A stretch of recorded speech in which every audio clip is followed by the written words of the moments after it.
Nithyananda Paramashivoham. Om Nithyananda Paramashivoham.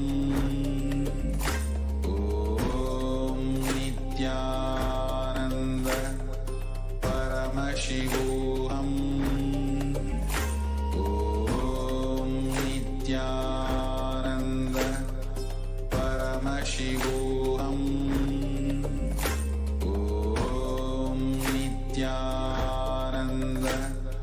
Paramashivoham. Om Nithyananda Paramashivoham. Om Nithyananda Paramashivoham. Om Nithyananda Paramashivoham. Om Nithyananda Paramashivoham. Om Nithyananda Paramashivoham. Om Nithyananda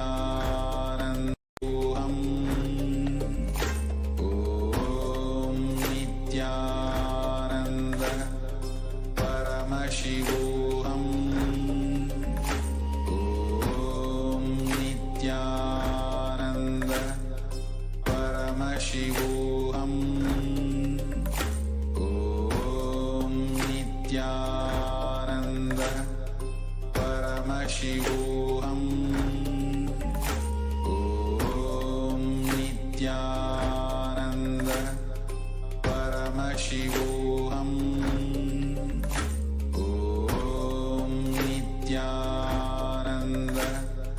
Paramashivoham. It's not coming.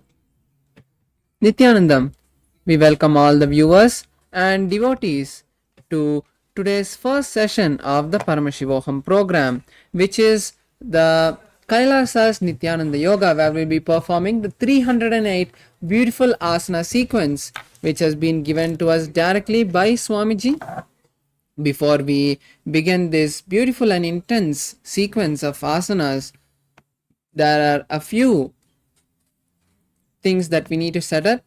First of which is the Panchapatram and Uddharni, which is the water pot and the spoon. For the ritualistic cleansing, you can have a cup with water and a spoon next to you. Next, I request all the participants to have Basma, the sacred ash, on your forehead. And if you have lots of Basma, you can apply even in the 16 places. And lastly, I request all the male bodies to remove your upper cloth, as yoga is a ritual. So let's take a few moments to set this up.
Yes, now let us start with the Sadguru Vandana.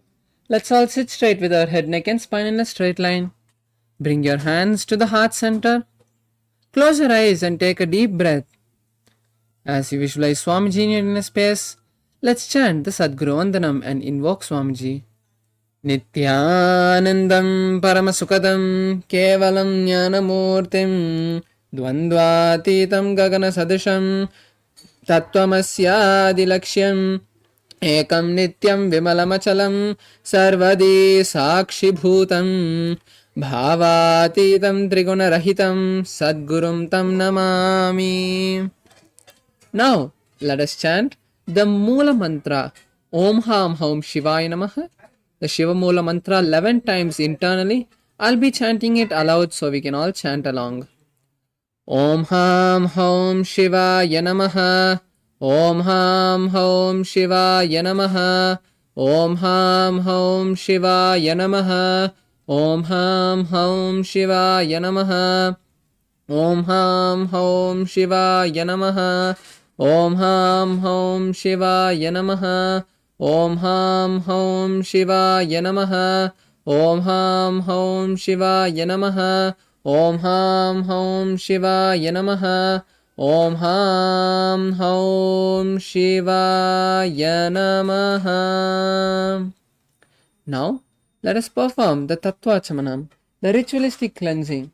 Please take your Panchapatra and Uddarni, the water pot and the spoon, and place it in front of you. Now place your hands in Gokarna Mudra shown by the Acharyas, which is open your palms straight and bend the index finger towards the center of the palm, making a cup with your cupping your palm to allow the water to stay there. Now once you have kept your right hand in the Gokarna Mudra, pour a spoon of water in the palm and drink it when you hear the word Swada. Om Atmadattvam Shodayami Swada. Now pour another Uddarni of water in your hand and drink it. Vidyadattvam Shodayami Swada. Now pour another Uddarni of water and drink it. Shivadattvam Shodayami Swada. Now wash your hands with a Uddarni of water. Now with your right hand base of the right hand thumb, wipe the upper lip and lower lip twice. Om Ham Hridayaya Namaha. Now wash your hands again with the Uddarni of water. Now with the index, middle and ring fingers touch above the upper lip and below the lower lip. Now wash your hands again with the Uddarni of water. Now with the right hand index and thumb touch the right nostril, the rest left nostril. Then with the right hand ring finger and thumb touch the right eye, right ear and left ear.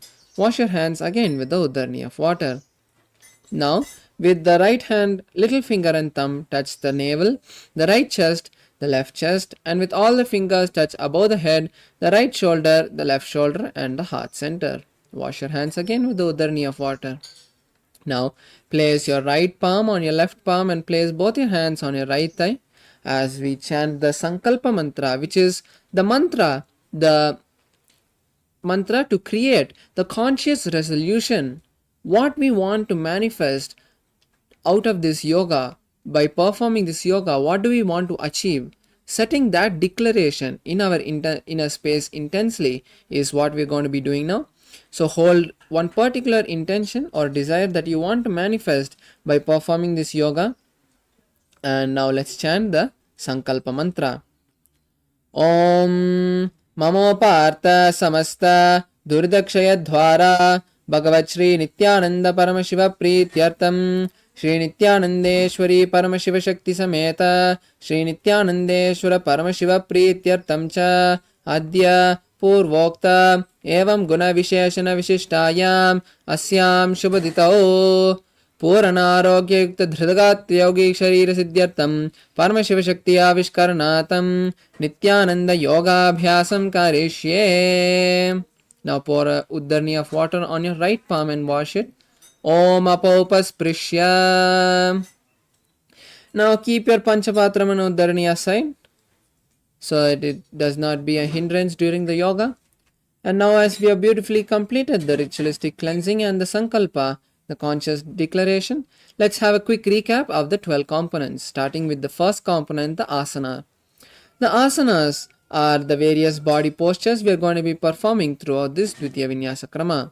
As we perform these postures, we align our body to the cosmic geometry by bending it in particular ways as given to us by Paramashiva.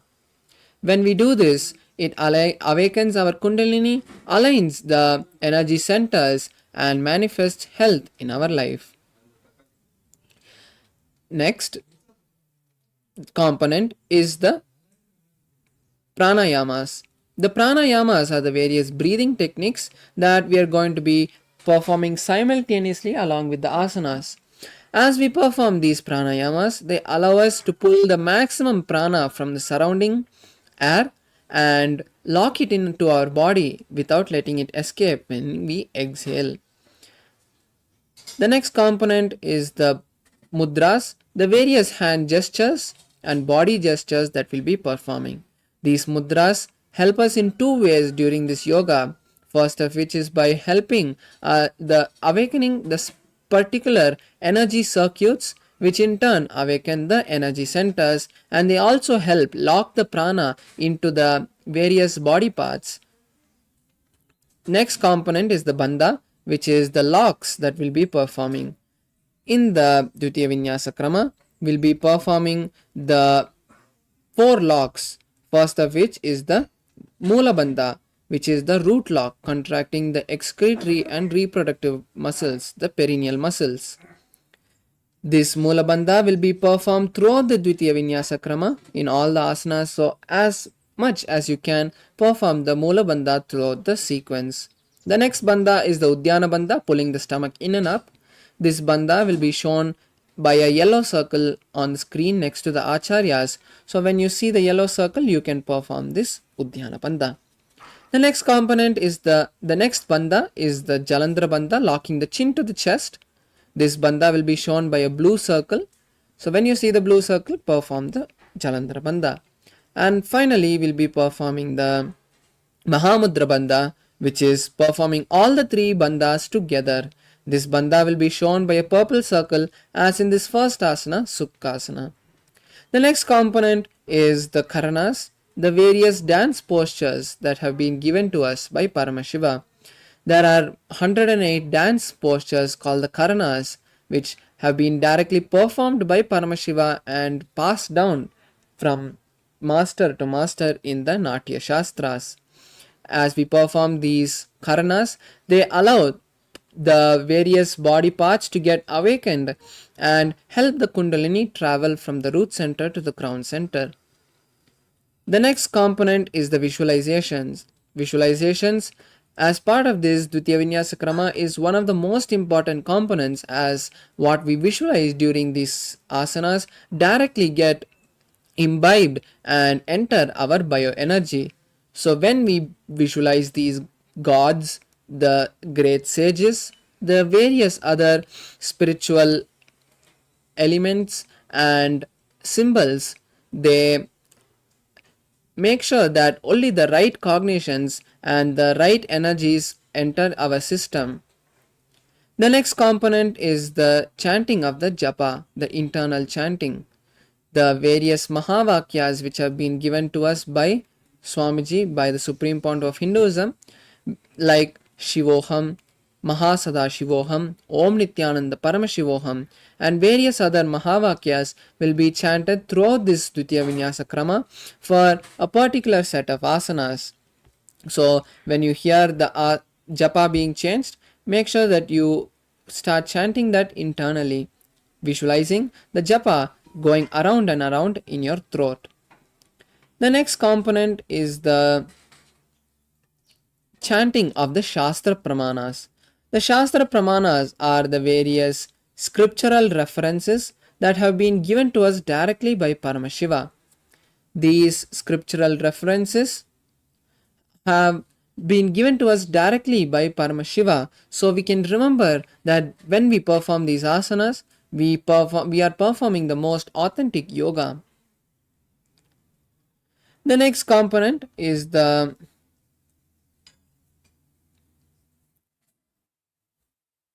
weightlifting. The weights help us to intensify this whole yoga sequence. So if you want to make this yoga sequence more challenging for you, you can add weights to the whole sequence and make it more interesting for you. The next component is the mandala. The mandala is the sacred geometry that will be used and be gazed at during this Dvitiya Vinyasa Krama. The Sri Yantra will be used for this Dvitiya Vinyasa Krama.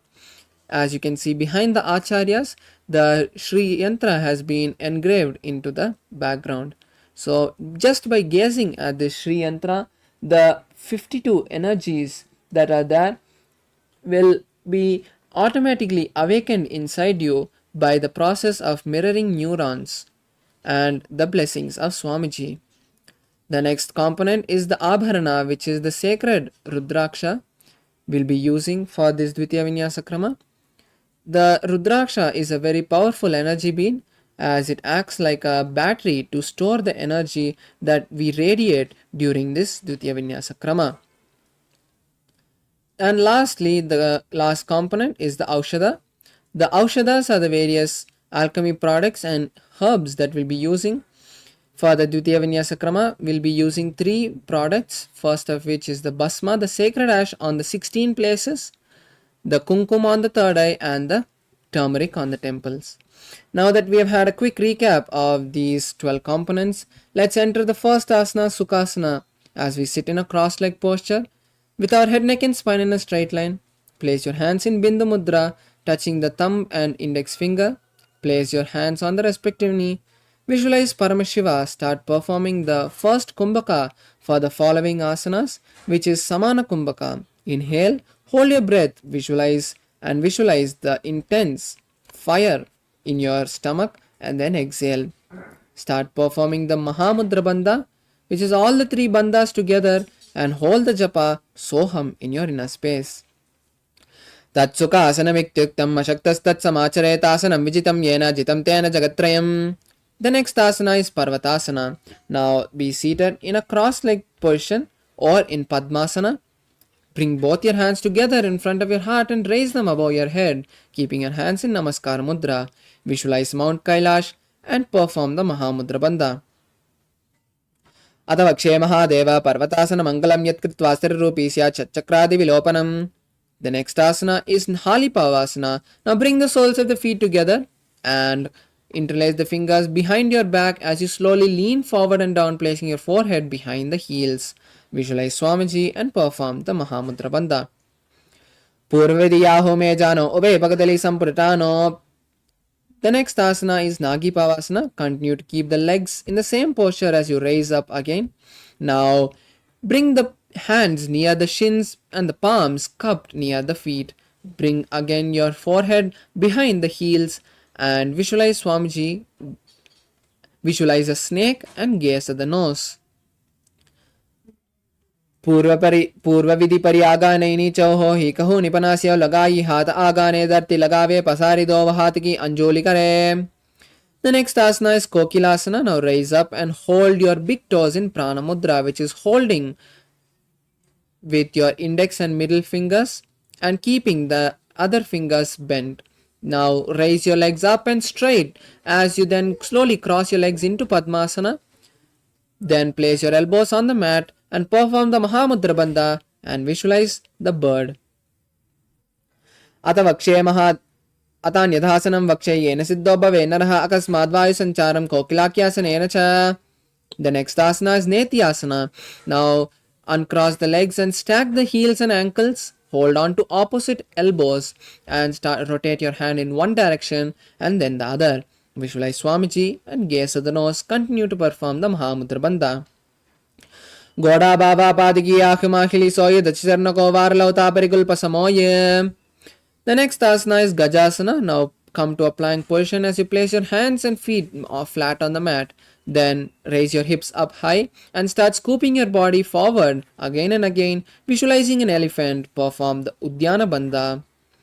Nujjam Padagre Bhumo Kritwalambi Boyamastagre Nidaya Nidandam Urdamunnamaya Nabi Laksham Bhumo Masika Maniya.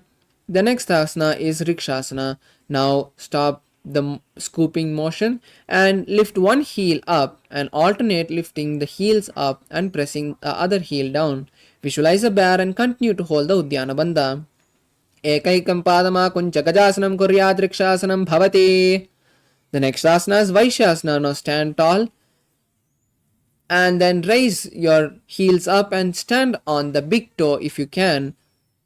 Then bring your index, middle and ring fingers to the heart center in Hridaya Mudra. Visualize Swamiji and continue to hold the Uddiyana Bandha. केशेन पादयुगलं तत्त्वादिष्टेत दोमकहात वैश्यावक्षे यत्कृत्वा सत्यवान् भवेत्.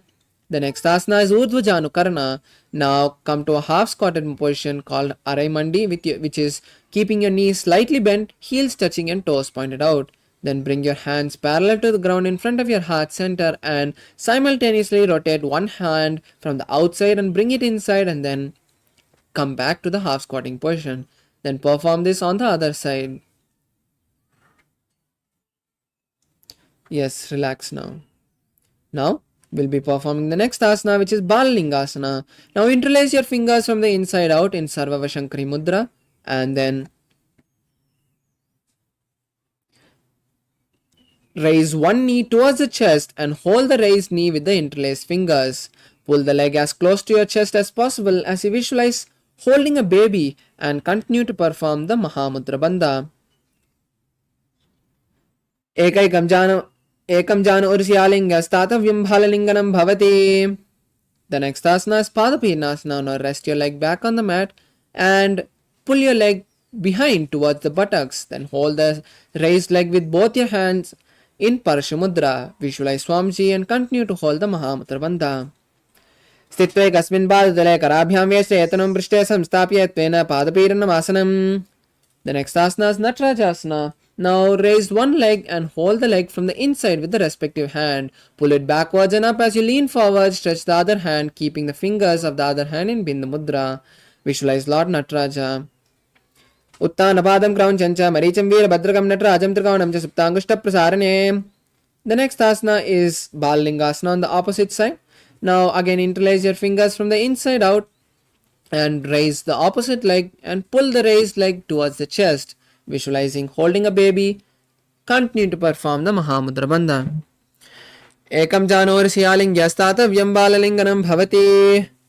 The next asana is Padapirnasana. Now rest the leg back on the mat and raise it behind towards the buttocks. Hold the raised leg with both the hands in Parshamudra and visualize Swamiji. Continue to hold the Mahamudra Bandha. स्थित्वे कस्मिन् पादतले कराभ्यां येषे यतनं पृष्ठे संस्थाप्य त्वेन पादपीडनम् आसनम्. The next asana is Natarajasana. Now hold one leg from the inside and pull it backwards and up.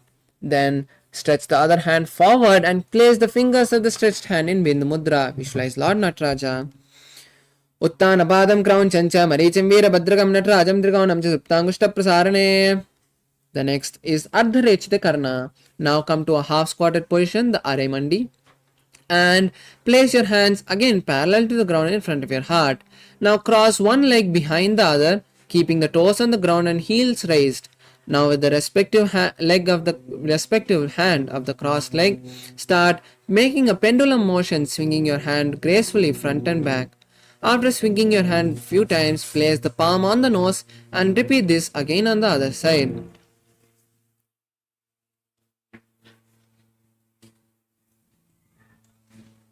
Relax. Now we'll be performing the skeleton dance. Intensely start shaking your body without any pattern. You can close your eyes or keep them open, but make sure you keep your balance. Intensely shake your body in all directions without any pattern in the way you're moving your body. Visualize all the laziness and tiredness leaving your system and Swamiji intensely filling it. Yes, relax now. Now take a moment to catch your breath as we continue to the next Karana, which is the Katichina Karana. Now come back to the half squatting position and this time raise your hands above the head, keeping the palms, wrists crossed. Now turn to one side and open the palms and hands wide, and then again turn to the center and cross your hands behind the head. Then again turn to the other side and repeat the same as you repeat this again and again on both sides. Yes, relax now.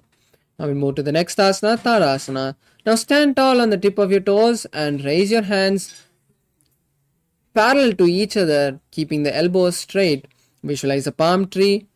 Perform the Mahamudra Bandha and hold the new japa Shivoham in your inner space. Mahamudra Badra Kaunao Tadasana Vedakan Vinotanam Sara Kuryat Antarvatni Patipriyat. The next asana is Uttanasana. Now lean forward and down, placing the forehead on the knees and the hands by the feet. Push your body as close to the legs as possible. Visualize Swamiji in your inner space and continue to hold the Mahamudra Bandha. Mahamudra Badra Kaunao Tadasana Vedakan Vinotanam Sada Kuryat Antarvatni Patipriyat. The next asana is Tarakshvasana. Now come to a plank position as you keep your hands shoulder width apart and your toes tucked. Tuck your chin to the chest and rotate it from side to side in Jalandhar Bandha. Visualize Swamiji. Gajasana Vasthitvamastakam Varam Varam Dakshinuksham Savyakuksham Nayet Tarakshvasanam Bhavati. Now slowly lie down on the stomach as we perform Bhujangasana. Place your hands by the chest and raise your upper body with the strength of the lower back. Open your mouth wide and inhale through the mouth and exhale through the nose in Bhujangani Mudra. Visualize a cobra. Angushtanabhiparyantam madobhomo vininchetkarabyam chadram datva udashishapanivahi. The next asana is Shashasana. Now come back to the plank posture as you start alternate, bringing one knee to the chest. Repeat this again and again as you visualize Swamiji and start performing the new Kumbhaka for the following asanas, which is Sahaja Kumbhaka. Inhale, hold the breath and exhale comfortably. Gajasana Janudvaima Kuncha Varam Varam Kautavyam Sashasanam Bhavati.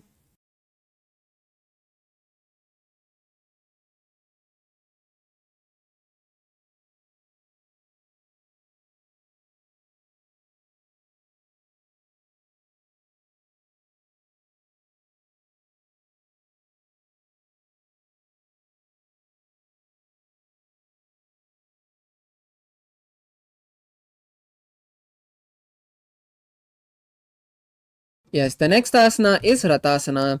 Now start alternate, placing one foot between the palms as you visualize a chariot. Continue to hold the Mula Bandha. Gajasana Samsitau Janadvayama Kuncha Varam Varam Kartavyam Ratasanam Bhavati. The next asana is Virabhadrasana. Now place one foot forward and the other leg back. Keep the front leg's toes pointing forward and the back leg's toes pointing sideways. Now bend the front leg's knee in a 90-degree angle and raise your hands above the head, keeping your hip turned front. Keep the palms facing parallel. Visualize Lord Virabhadra, gaze at the third eye, and pull your stomach in and up in Uddiyana Bandha. Uttanapadam crown chancha maritim Virabhadrakam natrajam trikonam chuptangushta prasarane.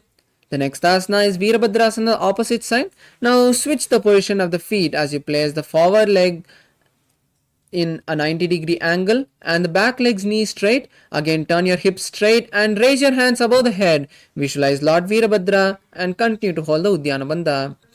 Vashishtamata Kaunnincham Urdagukkuta Vecha Ashta Vakramatotanam Mayuram Seta Bandhanam. The next asana is Vrikshasana. Now come to a standing position with your feet together. Now raise one leg and place it at the base of the opposite thigh. Keep both the palms together and raise them above the head in Namaskar Mudra. As you keep the elbows straight, gaze at a drishti point, which is at a point in front of you, which is a stable point. Visualize a tree and continue to hold the Uddiyana Bandha. Vamo Ramula Deshecha Yamyam Padam Nidaito Dishtet Vrikshavad Bhuma Vrikshasanam Midam Viduho. The next asana is Garudasana. Now place the raised leg on the opposite hip. Then bring both the palms together in front of your heart. Visualize Lord Garuda in your inner space. Garuda asana mahavakshe yena dhyanam srimbhuvi sarva doshatvinir mukto bhavati ya mahabali. The next asana is Vrikshasana on the opposite side. Now again place both the feet flat on the mat and raise the opposite leg and place it at the base of the opposite thigh.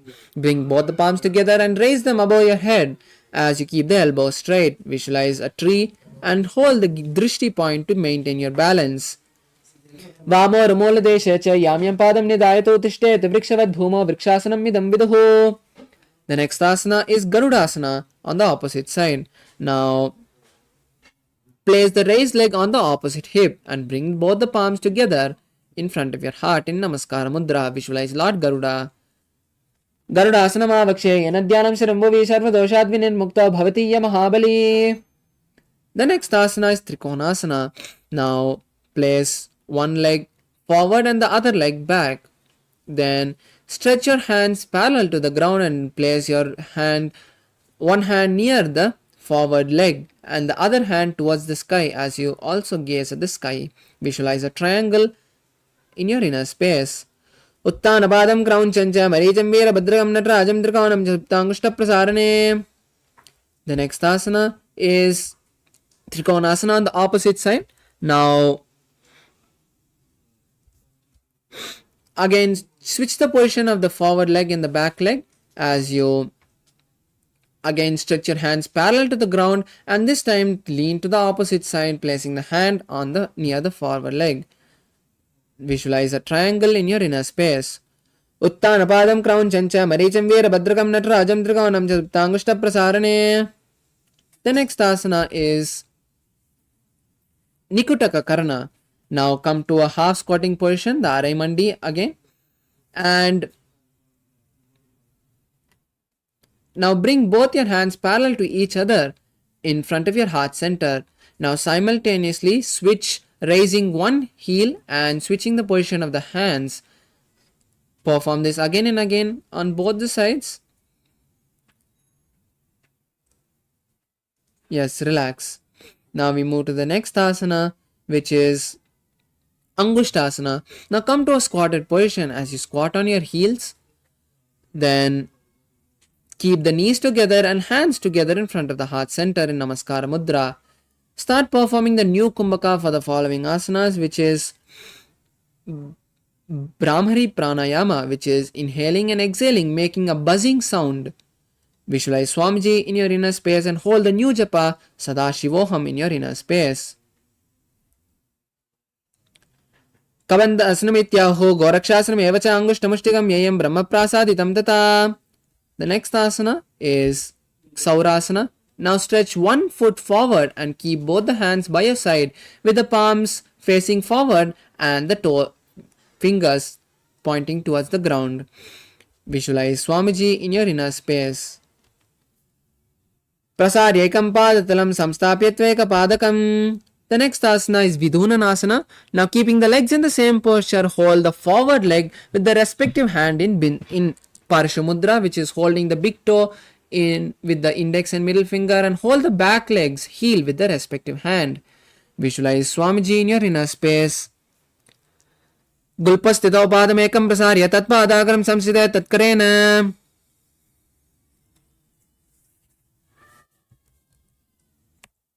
The next asana is Saurasana on the opposite side. Now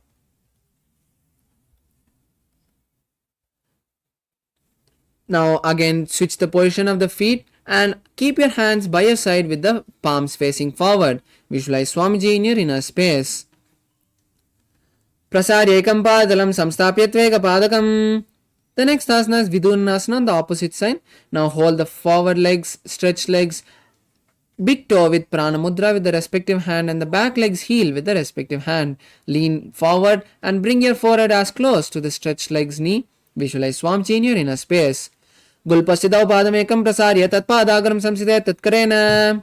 The next asana is Brahmacharunkushasana. Now again come to a squatting position as you sit on both the heels. Keep your knees wide apart and your palms on the respective knee. Visualize Swamiji, tuck your chin to the chest in Jalandhar Bandha and gaze at the floor. Do panapani hoy vese edi do goda vinese korpagadalya ki mahili aisima hera semili. The next asana is Kapilasana. Now place your knees on the ground and your hands continue to rest them on the respective knee. Visualize the great sage Kapila. Pull your stomach in and up in Uddiyana Bandha and gaze at the nose. Ubay pagdali samataharawe tiniki mahili kore milave panapani ukre hoy vese edi do jona nivese. The next asana is Bhadragorakasana. Now keep the body in the same posture as you just switch the gaze to the third eye. Visualize Swamiji. दो पगतली संपुट करे कोरवारली भूप दिरे कोरवारली राके ऐसे तापरे मोल द्वार की बेसे. The next asana is Suryasana. Now raise your knees off the ground and keep your soles of the feet together as you sit on the heels. Bring the little and thumbs together as you open your palms wide like a lotus and raise your hands straight above the head and gaze through the gap of the palms. Visualize Lord Surya and perform Uddiyana Bandha. एड़ी दो गुड़ा तरियाने पना पानी बेडक बुटिनाने गोड़ा जंगे आदे करे रहे आड़े बामी विसी विधि गहे. The next asana is Mandukasana. Now place your knees on the ground and sit on the flat heels. Visualize a frog, gaze at the third eye and perform the Manduki Mudra, which is rolling your tongue and pressing the back of the tongue against your upper palate. पाद तलोपृष्ठ देशे अंगुष्ठद्वये च संस्पृह्याज्जानो विग्रहं पुरस्कृत्य साधयेत् Mandukasanam. The next asana is Uttana Mandukasana. As you continue to be seated in the same posture, raise your hands and cross them behind your head, touching the opposite shoulder. Visualize a frog. Continue to visualize the frog and gaze at the third eye. Continue to hold the Manduki Mudra and now perform Uddiyana Bandha. Mandukasana Madhyastham Kurparabhyam Chiram Ditaha Etad Bekavaduttanam Etaduttana Mandukam. The next asana is Simhasana. Now be seated as you cross your ankles and sit on the crossed ankles. Place your hands on the respective knee. Now lean forward and stick your tongue out as you exhale forcefully. Gaze at the nose and visualize a lion. Dakshinam Sabhyagulpena Dakshinetate Etaram Hasta Janvo Samstapya Svangulischa Prasaricha. The next asana is Bhadrasana. Now be seated and uncross the ankles. Place your hands behind your back as you cross the elbows and hold on to opposite big toes in Prana Mudra. Visualize Swamiji, gaze at the nose and tuck the chin to the chest in Jalandhara Bandha. Gulpau Chavrishnas Yadav Yutkarmena Samahitaha Padang Gushtakarabhyam Chet Dhritvatapishta Deshataha. The next asana is Kakabusandi Asana. Now come to a squatting position as you place both the feet together flat on the mat. Then from the inside, wrap the knees and try to interlace the fingers from the behind the back.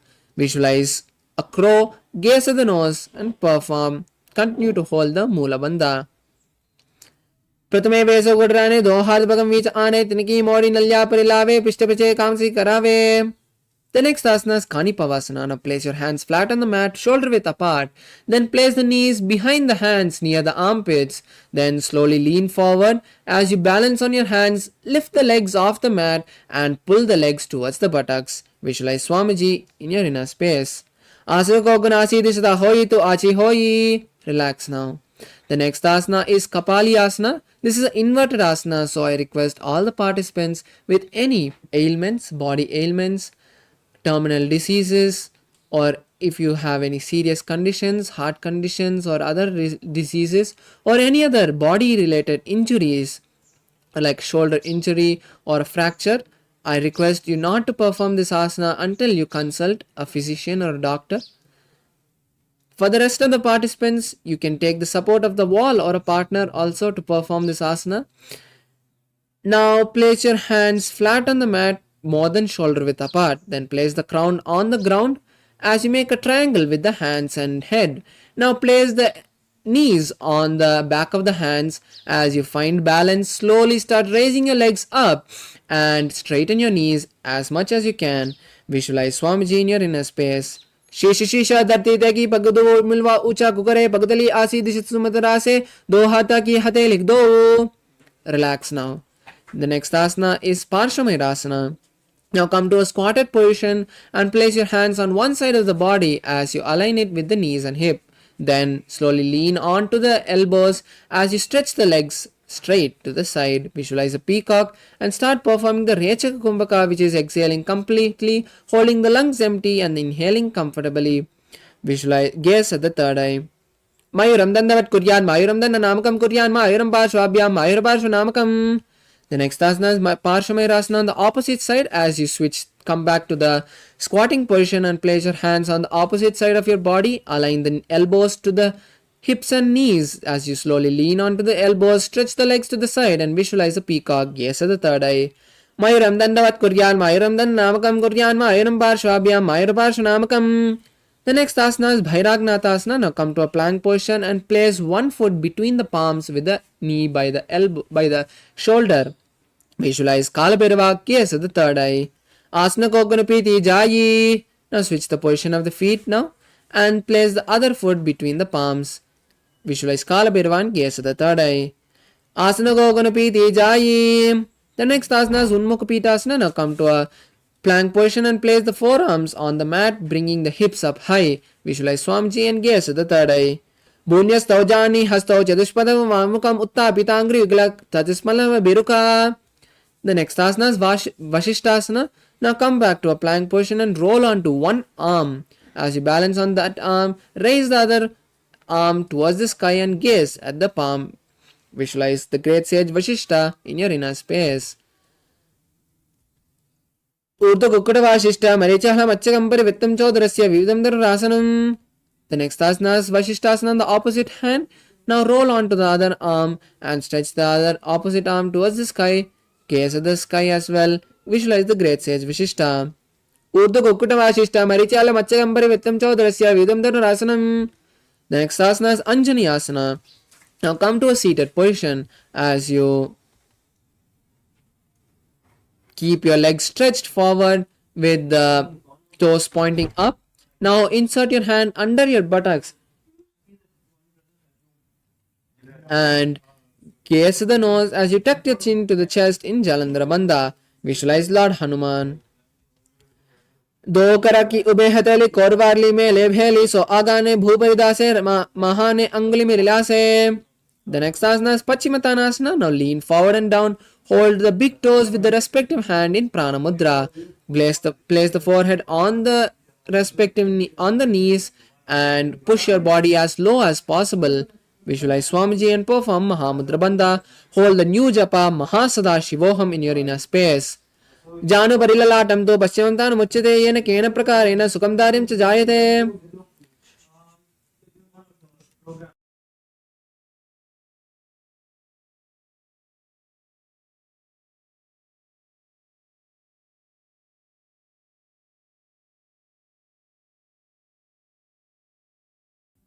Yes, the next asana is Ugrasana. Now place the hands behind the head interlaced in Parashamudra.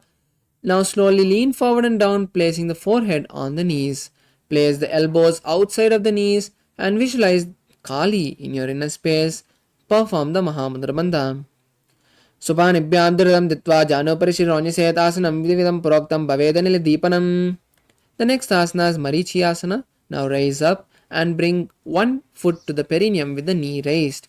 Now from the inside, wrap the raised knee around and interlace both the hands behind the back. Visualize the great sage Marichi.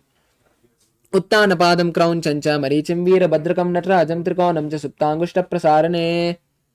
The next asana is Mahamudrasana. Now rest the raised knee on the ground now and lean forward and hold the stretched leg with both the hands as you place your forehead on the knees.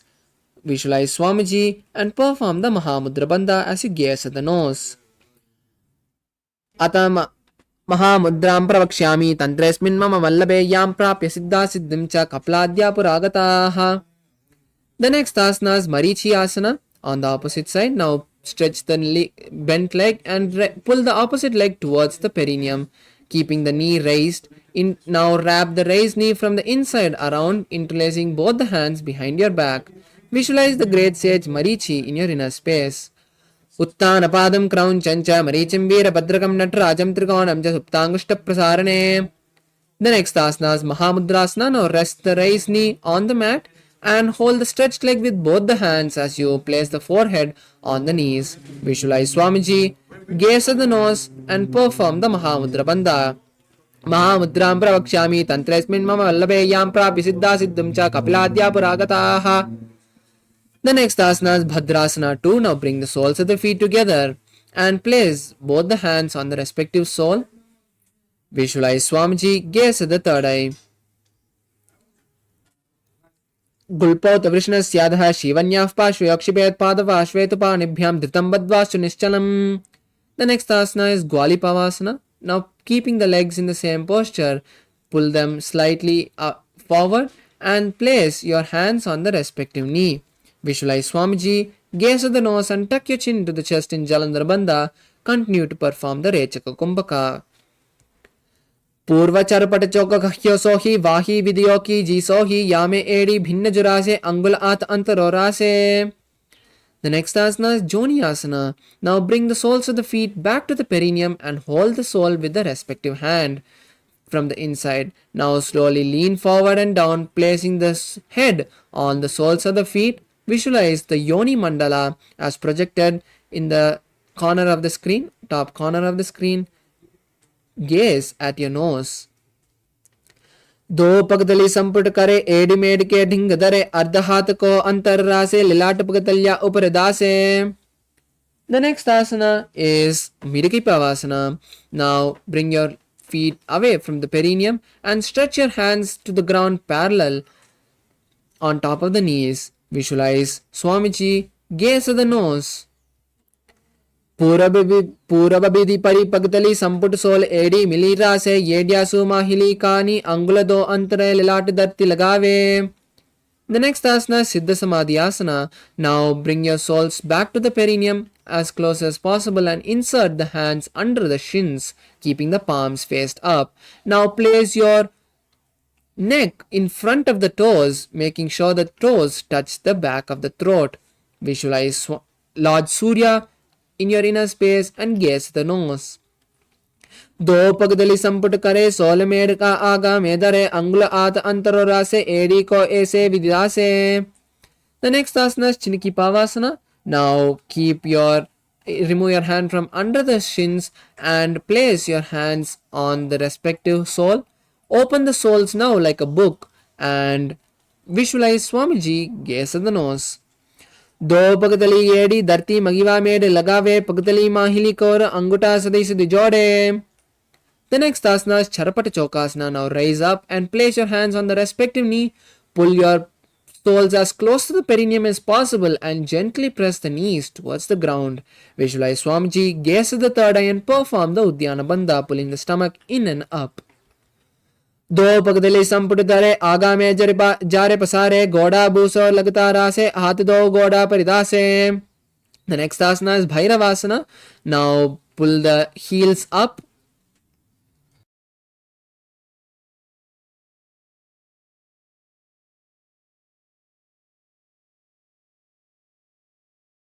Now pull the soles towards the perineum and lift the heels up, tucking the toes down. Keep the knees on the ground as you visualize Lord Bhairava. Gaze at the nose and keep your hands in Bindu Mudra on the respective knee, which is touching the index and thumbs. Perform the Uddiyana Bandha and continue to hold the Japa Mahasadaशिवोहम. Gulpo Sampidya Chanyonyam Yukramena Samahitaha Janmo Pashogado Hasto Dandavad Bhairavasanam. The next asana is Samanasana. Now place one foot by the perineum and raise the other foot towards the chest and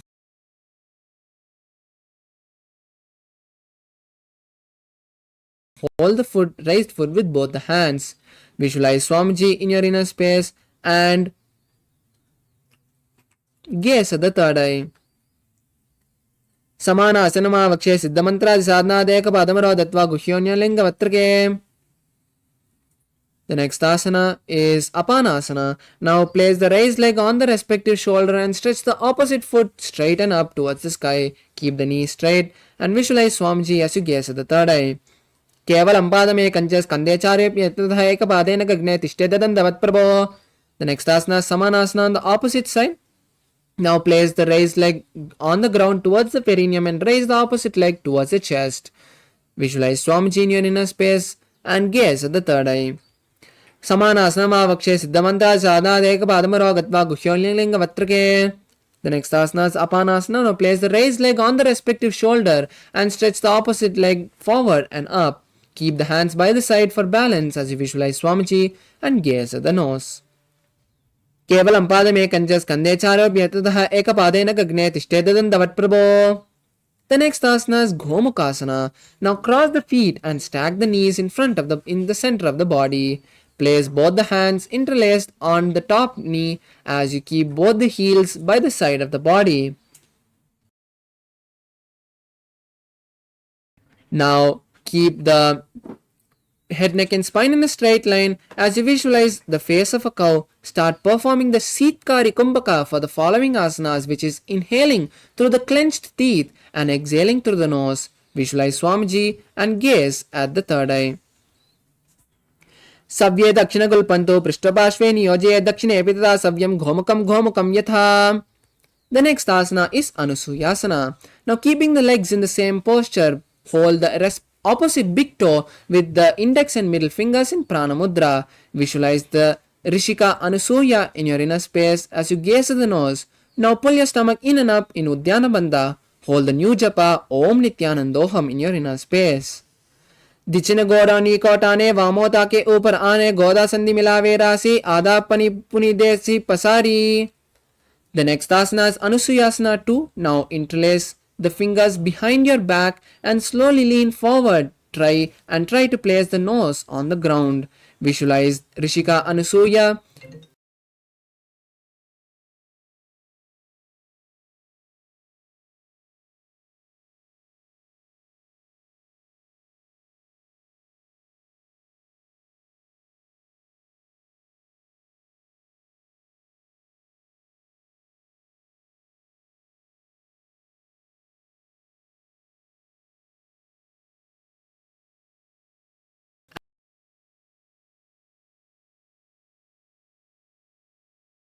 The next asana is Garudasana 2. Now place your one foot by the perineum and the opposite foot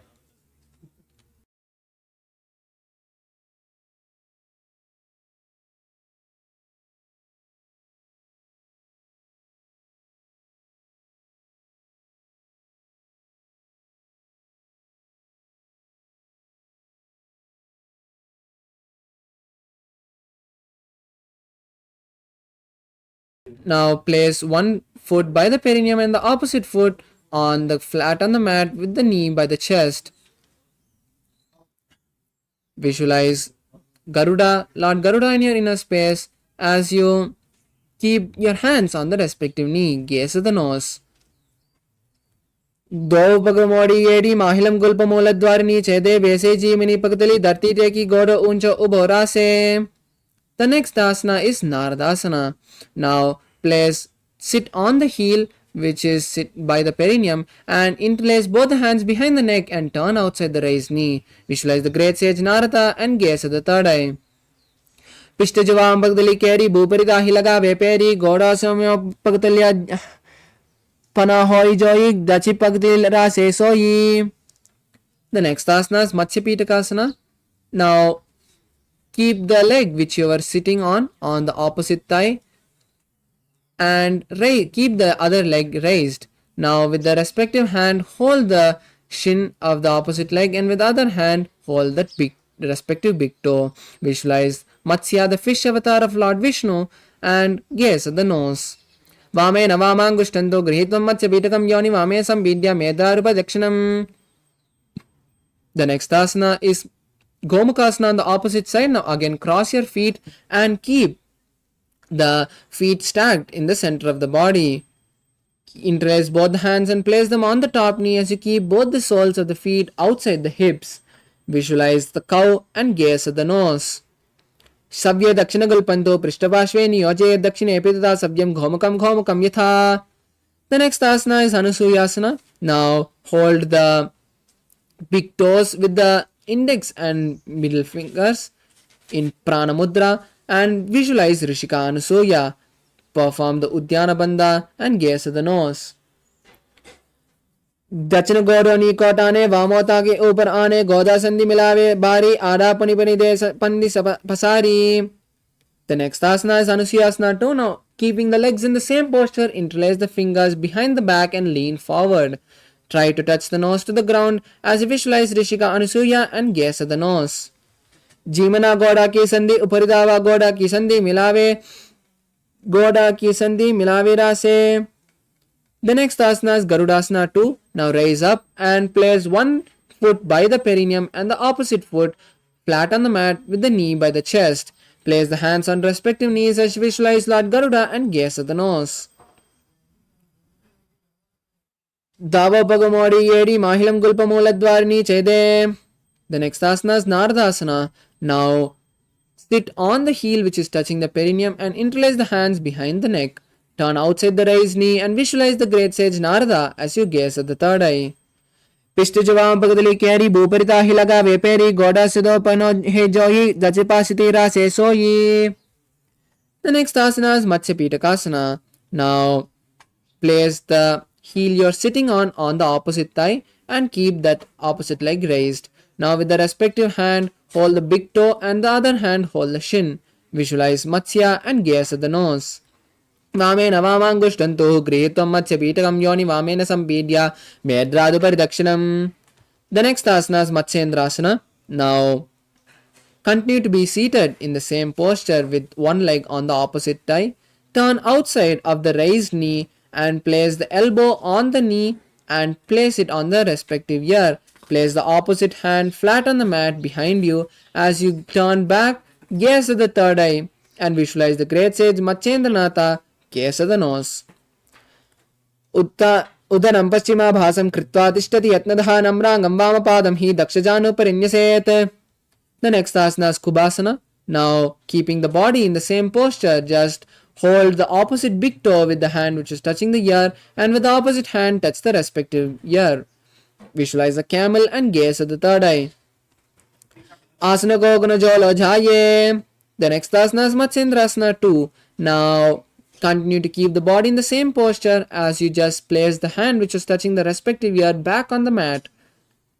Continue to be turning backwards as you gaze at the third eye. Visualize the great sage Matsyendranatha. Matsyendrapeetam Jhadra Pradiptam Prachandra Rukmandala Kandanastram Abhyasita Kundalini Prabodham Dandastadahi Pumsam. The next asana is Matsyendrasana on the opposite side. Now place one leg on the opposite thigh and raise the opposite leg.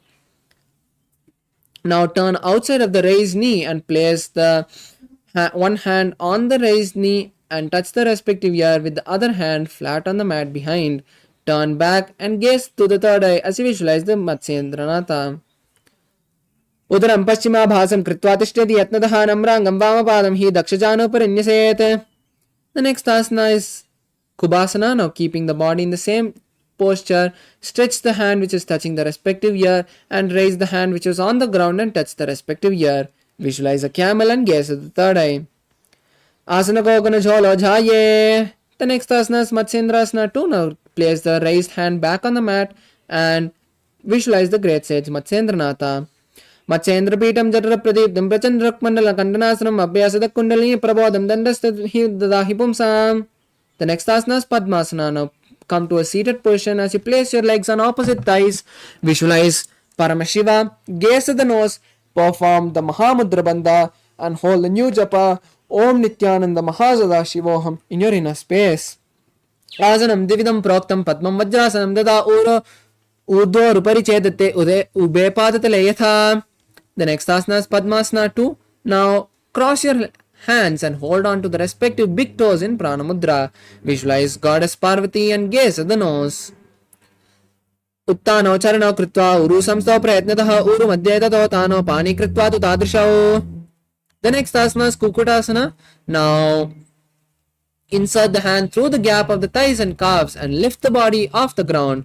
Visualize a rooster and start performing the Sahaja Kumbhaka, which is simple breathing. Padmasanam se samstapya nanunvarantare karo nivesha bhuma vashishyet vyomastak Kukutasana. The next asana is Bhaddakeki asana. Now from Padmasana raise to your knees and place your palms on the mat with the palms facing backwards. Now slowly lean forward as you place your navel on the elbow. Find balance and gently raise the legs off the mat as you balance on the hand. Visualize Swamiji in your inner space. Dharamavashtabhya karadvayena tatpurvaristami taviparshvaha uttrasano dandavadukki satyema yurametam pravidanti pitam. The The next asana is Mayurasana. Now place your legs back on the mat and release the Padmasana. Keep the hands in the same posture as you now slowly lean forward from this kneeling posture and place the navel again on the elbows. Now slowly kick the legs off the mat and balance on the hands as you visualize a peacock. अथ वक्षे महादेव मयूरासनम उत्तमं भूमौ निपाद्य हस्तौ द्वौ कूर्परोपरि देहकम्. Now lie down on your stomach in Makarasana as you open your legs wide apart and keep the toes pointed sideways. Interlace the fingers and place them on the head and visualize a crocodile. Adhyasasete hridayam nidaya bhumau cha padau cha prasaryamano. The next asana is Shalabhasana. Now place your hands by your side and bring the feet back together. Now raise the feet and thighs off the mat as you visualize a locust. Adhyasasete karayugmam vaksho bhumim ashtabhya karataleosthalabhyam. The next asana is Ustrasana. Now bend the knees and bring the legs towards the buttocks. Hold the legs from the outside and pull them down beside the hips as low to the ground as possible.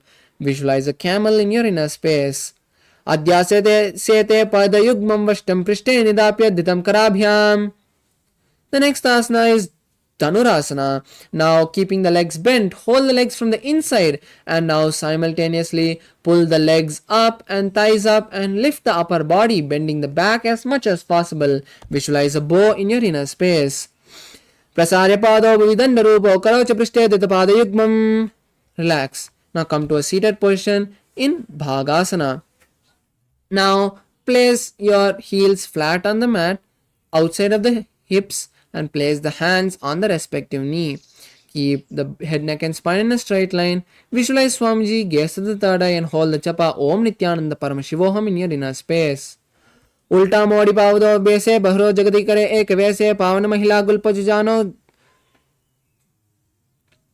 The next asana is Gohyasana. Now this is an inverted asana, so you can take the support of a wall or a partner to perform this asana. Now place your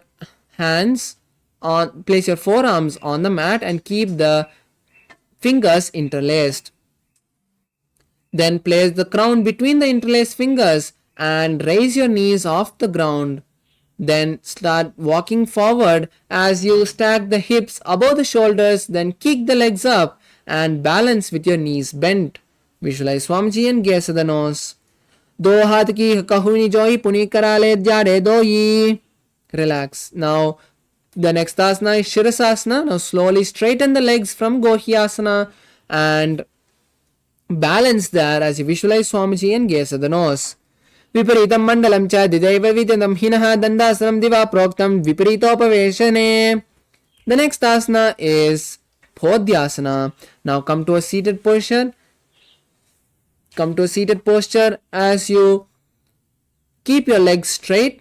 Now place your hands under the calves and lift the legs off the ground. Balance on the buttocks with the knees straight. Try to place your forehead on the knees and visualize Swamiji. Start performing Bhastrika Kumbhaka, which is intense exhalations continuously. दो हाथ पगा बहा आने गोड़ा तरे कांक सीटाने अंगुष्ठ पिष्ट लगता दारे चरण उबे आसादि शिकारे. The next asana is Parigasana. Now rest your legs on the ground and cross your hands behind the head and touch the opposite shoulder. Then lift the leg off the ground, bringing it to a 45-degree angle. Visualize a maze, gaze at the third eye and continue to perform Bhastrika Kumbhaka. Uttana Shainam Kur Kritva Pado Militva Prasarya Nidambam Bhumau Sprishya Hasta Abhyam Kandram Dritva. Relax your legs now. Now place your hands parallel to the ground or place the forearms by your hips on the ground. Then raise your legs again to a 45-degree angle as you gaze at the third eye. Continue to perform the Bhastrika Kumbhaka and visualize a boat. Uttana Shainam Kurparabhyam Bhumim Avashtabhyam. The next asana is Rudrasana. Now bring the soles of the feet together and now scoop the hands from under the legs and then pull the legs towards the chest. Visualize Lord Rudra, gaze at the nose and perform Bhastrika Kumbhaka. Pagatali Samput Kare Hastasya Paga Ucha Paga Ka Anguta Dou Leyu Parli Kanitalave. The next asana is Unmukha Pitasana. Now lie on your back with the soles of the feet flat on the mat and the knees raised. Place your hands behind the heels with your fingers touching the heels. Visualize Swamiji, gaze at the nose, tuck your chin to the chest in Jalandhara Bandha and raise your hips up. Start performing Murcha Kumbhaka, which is inhaling and exhaling through the Jalandhara Bandha. Continue to hold the japa Om Nithyananda Paramashivoham as you gaze at the nose. ऊर्ध्वे जजानुनि कृत्वा शवित्वा धमुकं तथा उत्तापि हस्तौ तिष्ठेतु पीठ उन्मुखनामके. Now relax your body completely. Place your hips back on the mat. Stretch your legs and knees. Keep your hands open by your sides with the palms facing up. Completely relax your body. Take a few moments to catch your breath and then slowly lower your breath. Inhale and exhale deeply.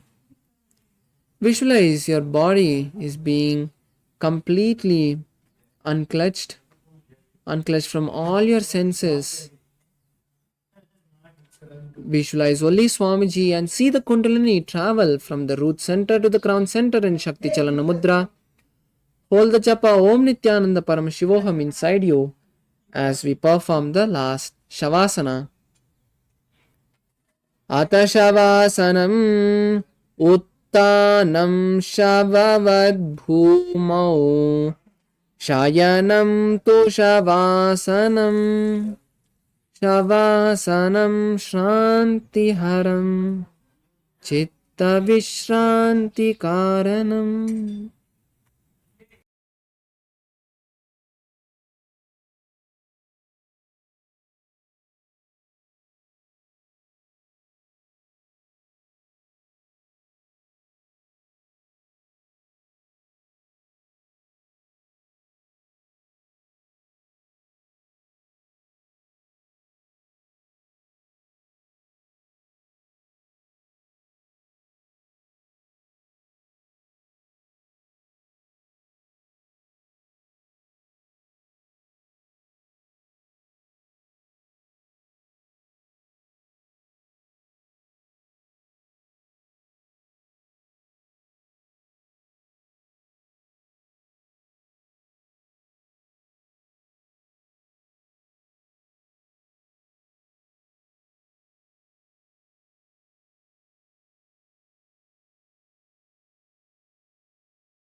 I bless you all.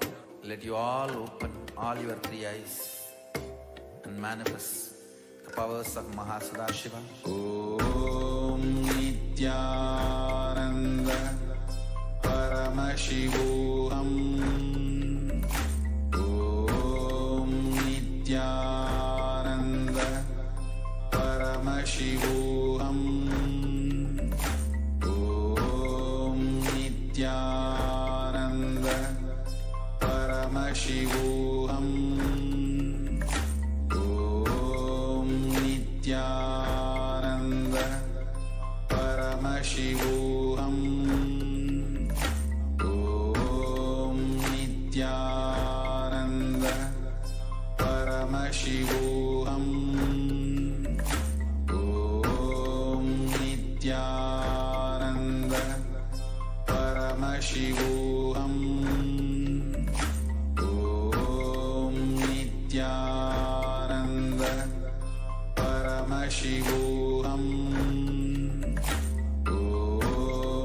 Nithyananda Paramashivoham.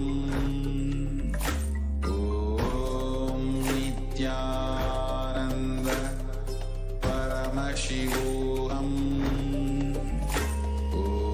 Om Nithyananda Paramashivoham. Om Nithyananda Paramashivoham. Om Nithyananda Paramashivoham. Om Nithyananda Paramashivoham. Om Nithyananda Paramashivoham. Om Nithyananda Paramashivoham. Om Nithyananda Paramashivoham. Om Nithyananda Paramashivoham. Om Nithyananda Paramashivoham. Om Nithyananda Paramashivoham. Yes, now slowly come back to your body. Bring awareness from your foot to your head.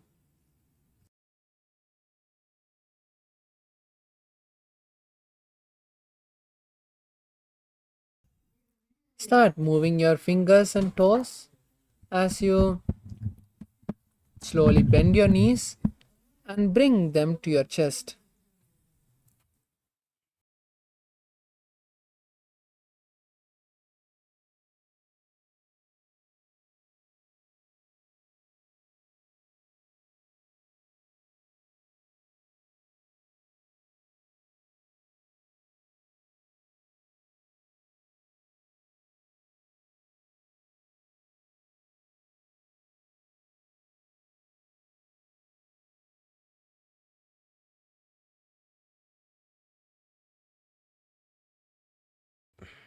Now rock from side to side and gently get up.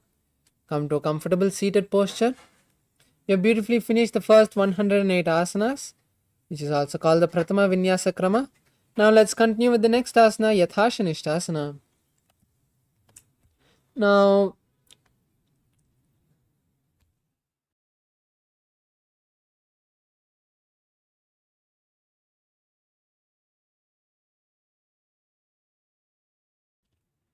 so be in a comfortable seated posture. Keep your hands in Bindu Mudra.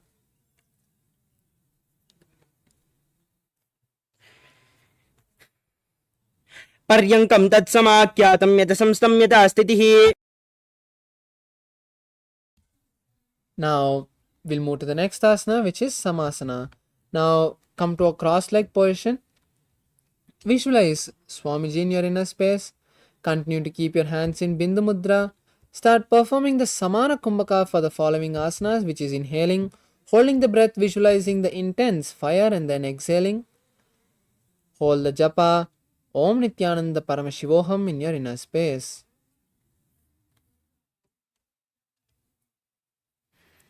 इदानीं गर्भिणीनां योगाभ्यासो यथा लघु सुखप्रसवलाभाय प्रोच्यते प्राक्तने पति. The next asana is Muktasana. Now place your right leg on your left thigh and place your palms on the respective knee. Visualize Swamiji in your inner space, gaze at the nose and continue to hold the Moola Bandha. निपेड्य सीवनीं सूक्ष्मं दक्षिणेत्तरगुल्पतः. The next asana is Siddhasana. Now, keeping the legs and hands in the same posture, just switch the gaze to the third eye. Continue to visualize Swamiji in your inner space. स्थाणुःमिदेन्द्रियोचलदृशा पश्यन् भ्रुवोरन्तरं चैतन्मोक्षकपाटभेदजनकं सिद्धासनं प्रोच्यते. The next asana is Siddhyasana. Now, keeping the legs and hands in the same posture, now continue to visualize Swamiji and perform the Mahamudra Bandha.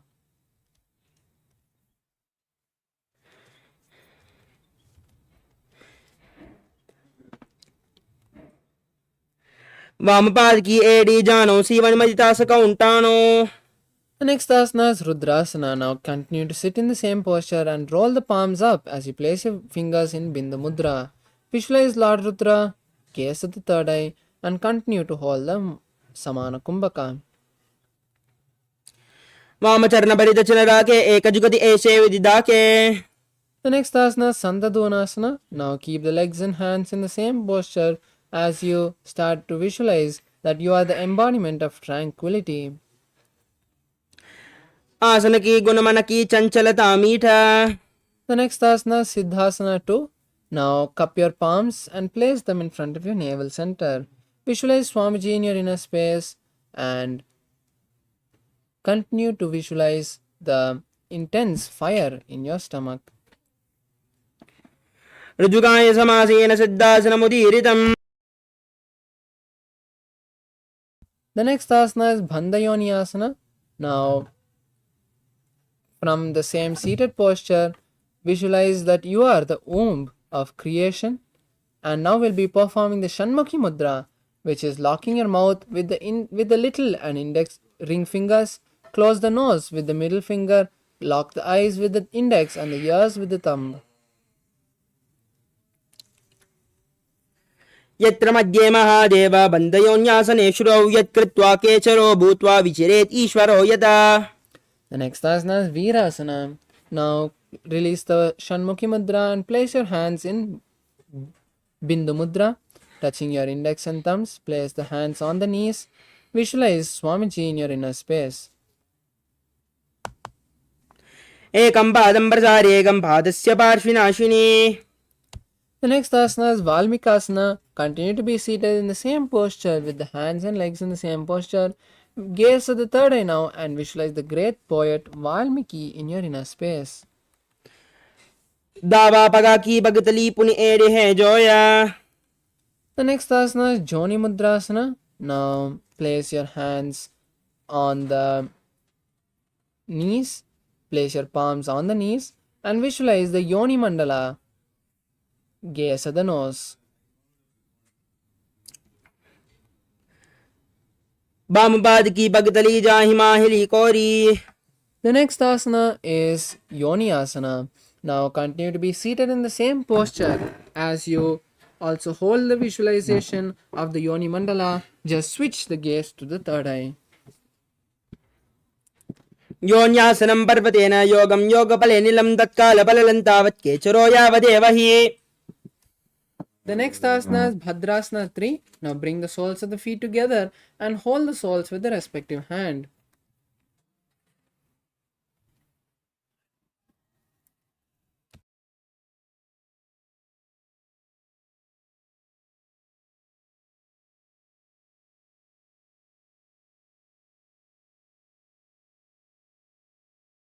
Visualize Lord Bhairava and pull your stomach in and up in Uddiyana Bandha. गुल्पोद्वशनस्यादः सीवन्या पार्श्वयोन्योक्षिपेत् सव्ये गुल्पतदा सव्ये दक्षगुल्पं तु दक्षिणे.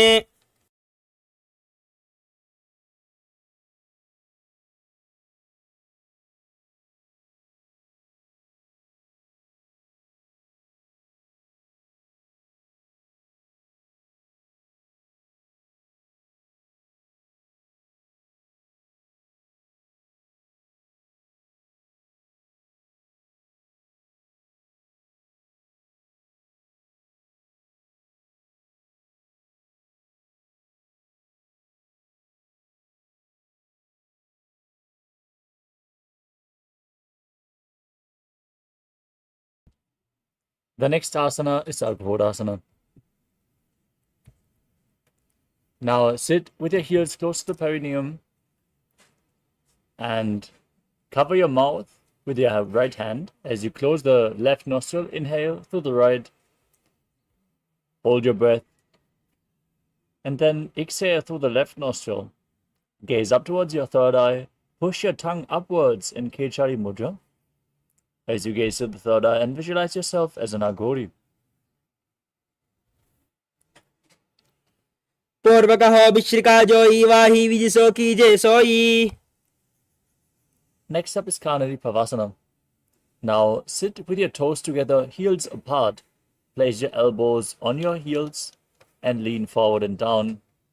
Rest your chin on your hands. Gaze to the nose as you engage Dhyana Bandha, Mula Bandha. Breathe in Rechaka Kumbhaka and visualize yourself as a female elephant drinking water. कानरी पमासन ग्वाली पमासन कक्षो है जहाँ से Yahoo में जाने विदिते से. Next up is Padasana. Now sit with your knees raised, bring your arms between the thighs and calves, and interlace your fingers in front in Parashamudra. Gaze to your nose and visualize Swamiji in your inner space as you keep breathing in Rechaka Kumbhaka. Exhale all the way.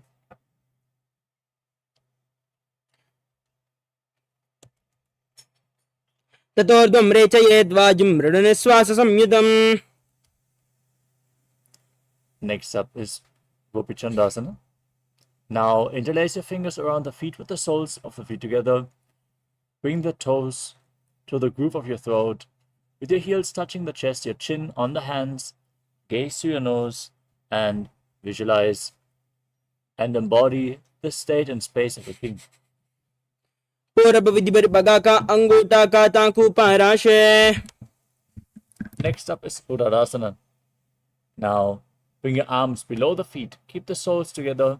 Interlock the fingers around the toes. As you raise your feet up, place your chin on your hands. Gaze to your nose and visualize your body free from any defects. दो भक्तली संबुराने उभय हस्त करे उर्ध हिटाने.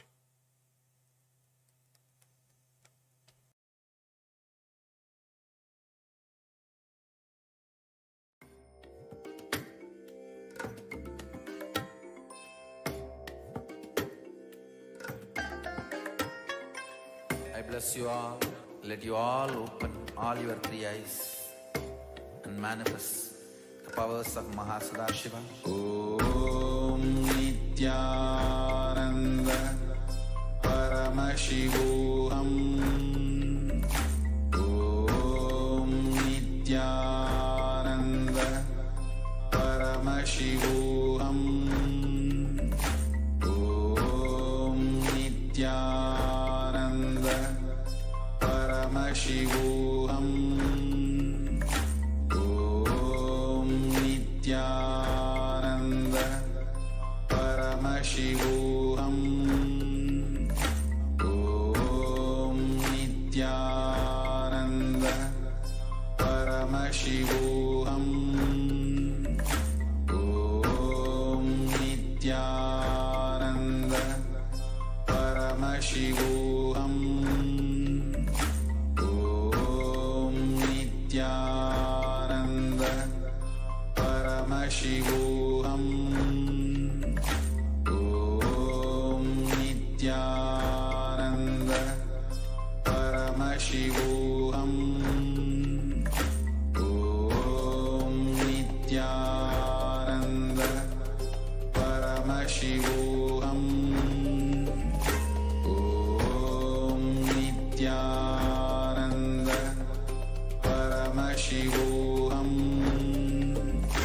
Om Nithyananda Paramashivoham.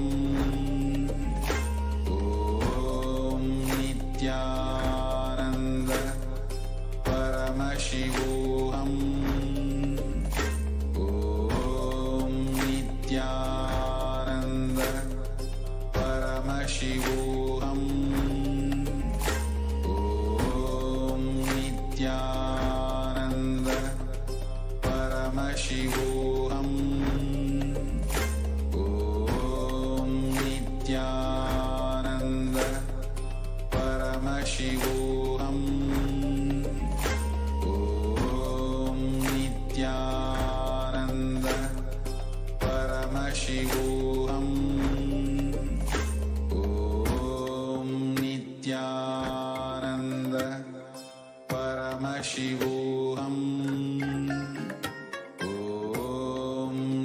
Nithyananda Paramashivoham.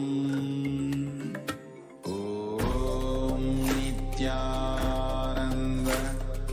Paramashivoham. Om Nithyananda Paramashivoham. Om Nithyananda Paramashivoham. Om Nithyananda Paramashivoham. Om Nithyananda Paramashivoham. Om Nithyananda Paramashivoham. Om Nithyananda Paramashivoham. Om Nithyananda Paramashivoham. Om Nithyananda Paramashivoham. Om Nithyananda Paramashivoham. Om.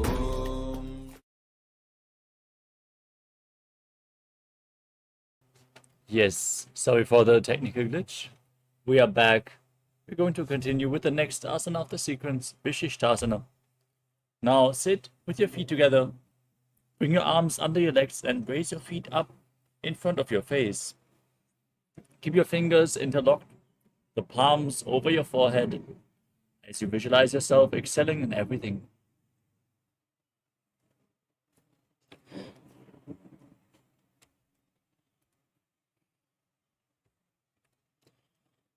दो बगतली जोड़ी संपुट करे.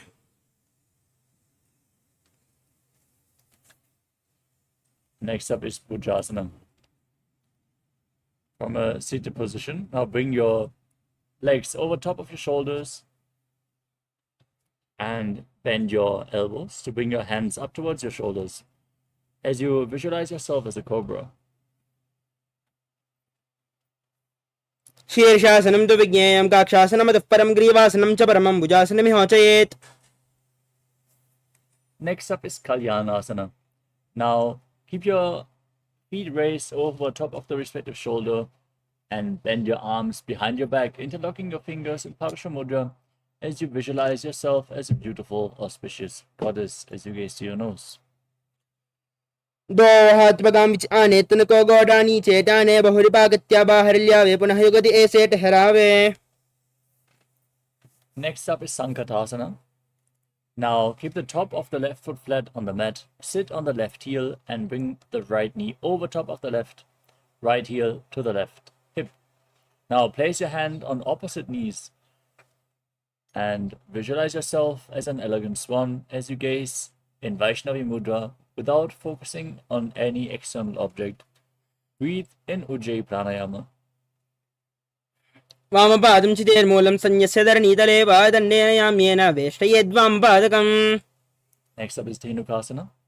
Now slide the left heel outside the hip, sit on the ground, place your hands on the top knee, engage Uddiyana Bandha and Mula Bandha as you visualize a cow in your inner space.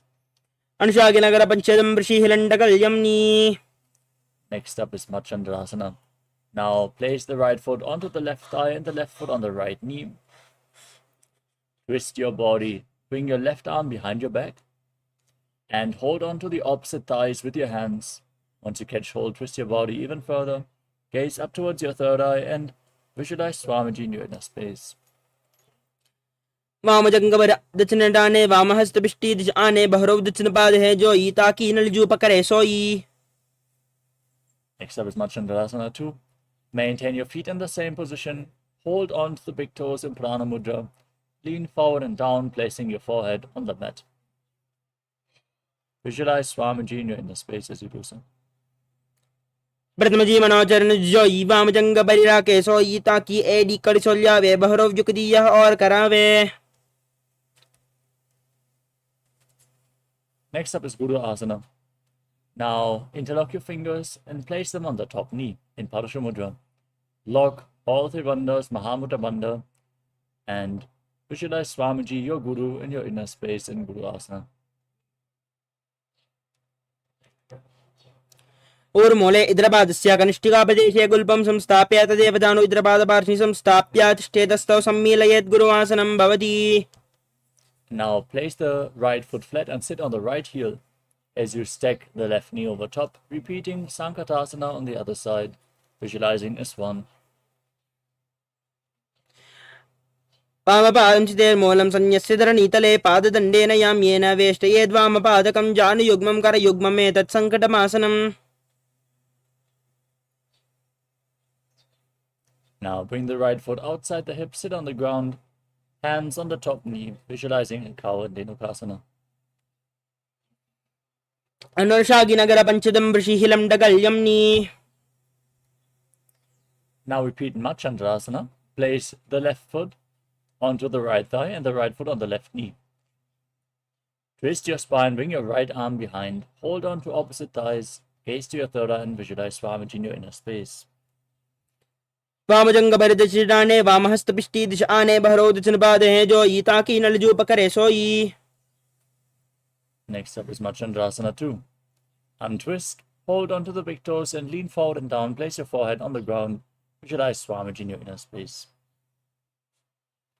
प्रथम जीवनोचरण जो वामजंगभरिरा के सोई ताकि एड़ी करिसोला वे बहरो जुगदी और करावे. Now interlace your fingers, place them on the top knee, engage all three bandhas as you repeat Guru Asana. ऊर्मूले इद्रपादस्य कनिष्ठिकाप्रदेशे गुल्पं संस्थाप्य तदेव दानु इद्रपादपार्श्वे संस्थाप्य तिष्ठेतस्थौ सम्मीलयेत् गुरुवासनं भवति. Next up is Parashasana. Now place your feet flat with the knees raised against your chest, pulling them close with opposite hands. Gaze up towards your third eye and visualize Swamiji in your inner space.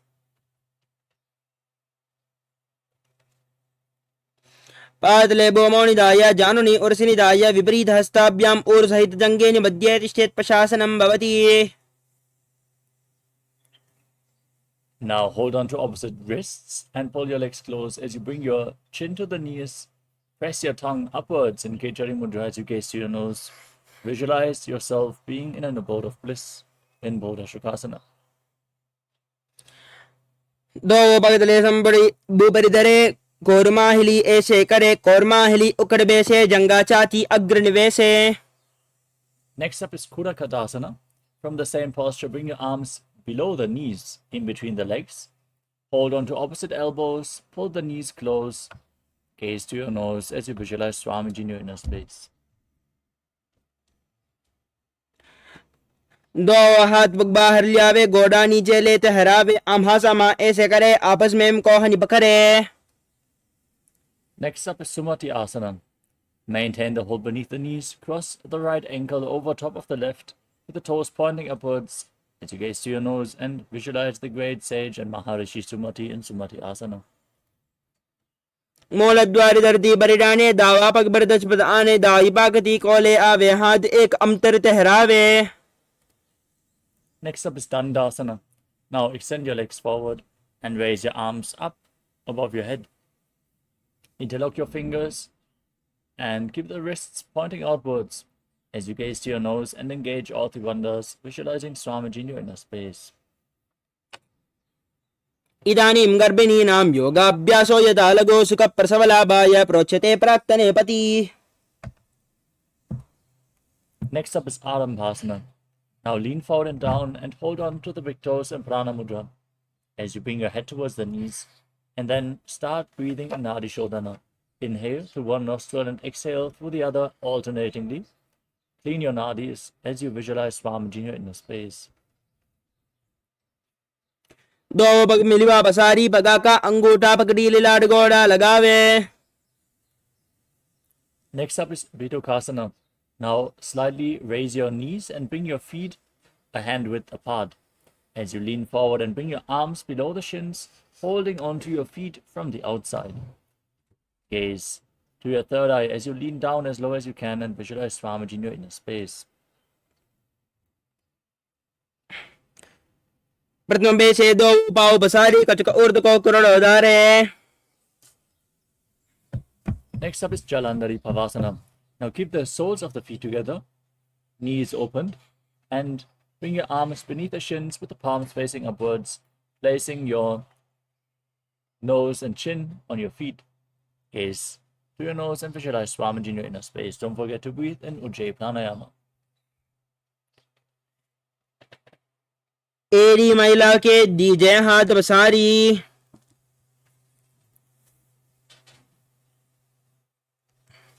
Next up is Urdhva Paschimottanasana.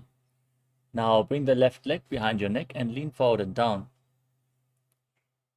If you can't bring the leg behind your neck, you can cross it over your thighs or pull it towards your chest. Then lean forward and down and hold onto the front foot as in Paschimottanasana. As you visualize Swamiji in your inner space, breathe in Pratyahara Pranayama. Visualize the 9 points of your body as revealed by Mahadeva, which are the soles of the feet, the regenerative organs,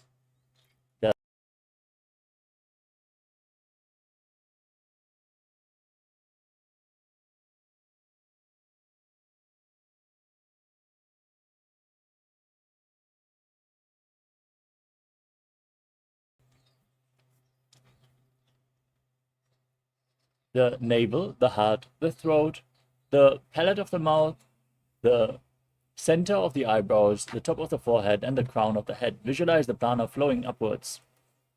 पश्चिमदानवत् संस्थितं कृत्वा. Next up is Anantasana. Now lean back with your legs still behind your neck. Extend the opposite leg forward.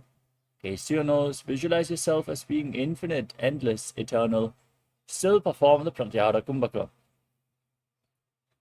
उत्तानचैनी एकैकम्बायी ग्रीवायां विन्यस्य इतरहुस्तेन पावाग्रं गृहीत्वा. Now roll onto your side with the leg behind your neck. Rest on the side as you gaze to your nose and feel in complete control in Ankushasana. उत्तानशयिता एकैकम्बादं ग्रीवायां कुर्वन् इतरहस्तं कर्णमूले स्थापयेत्. Next up is Tridushasana.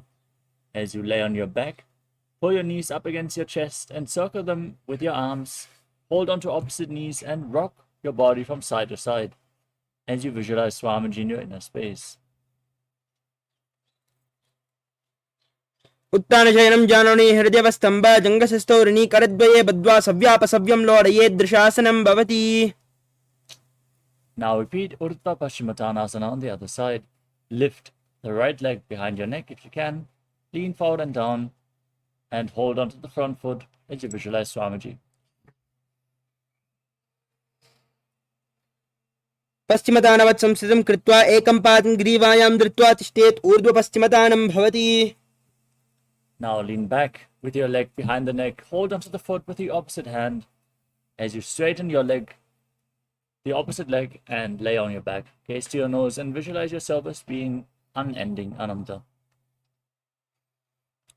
उत्तानशयनी एकैकम्बायी ग्रीवायां विन्यस्य इतरहुस्तेन पावाग्रं गृहीत्वा.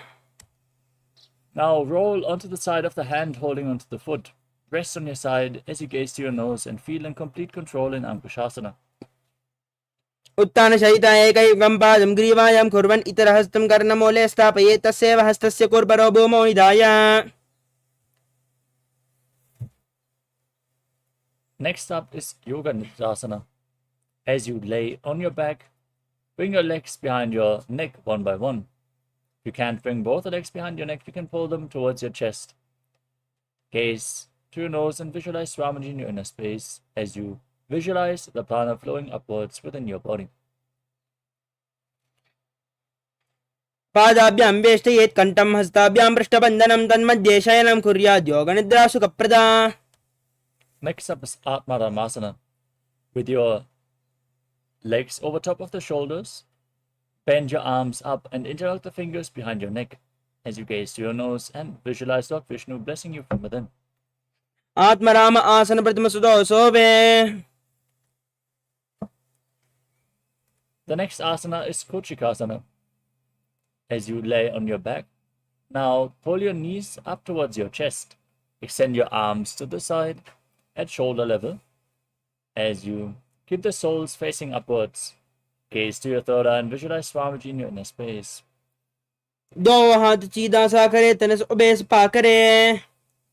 From Kochikasana, we enter into Jatara Parivritti. Keep your arms extended to the side, the knees pulled against your chest, and then drop one knee down to the side, extend the opposite leg down. This is the first step. Then bring both knees bent to the side. This is the second step. Then extend both legs to the side, hold onto the feet and gaze in the opposite direction. Third step. Visualize Swamiji perform the Mula Bandha, and now return to the center as we repeat all the 3 steps on the other side as well. Bend one knee, keep the other knee extended. Bend both knees to the side. Extend both legs to the side. Hold the feet and gaze away from the feet. परिवृत्तिक कोक्षिबाहि त्रिदाहि परिकीर्तकं बद्धकोणं सप्तकोणं ऊर्ध्वकोणं दापि च. Next up is Dviparapitam.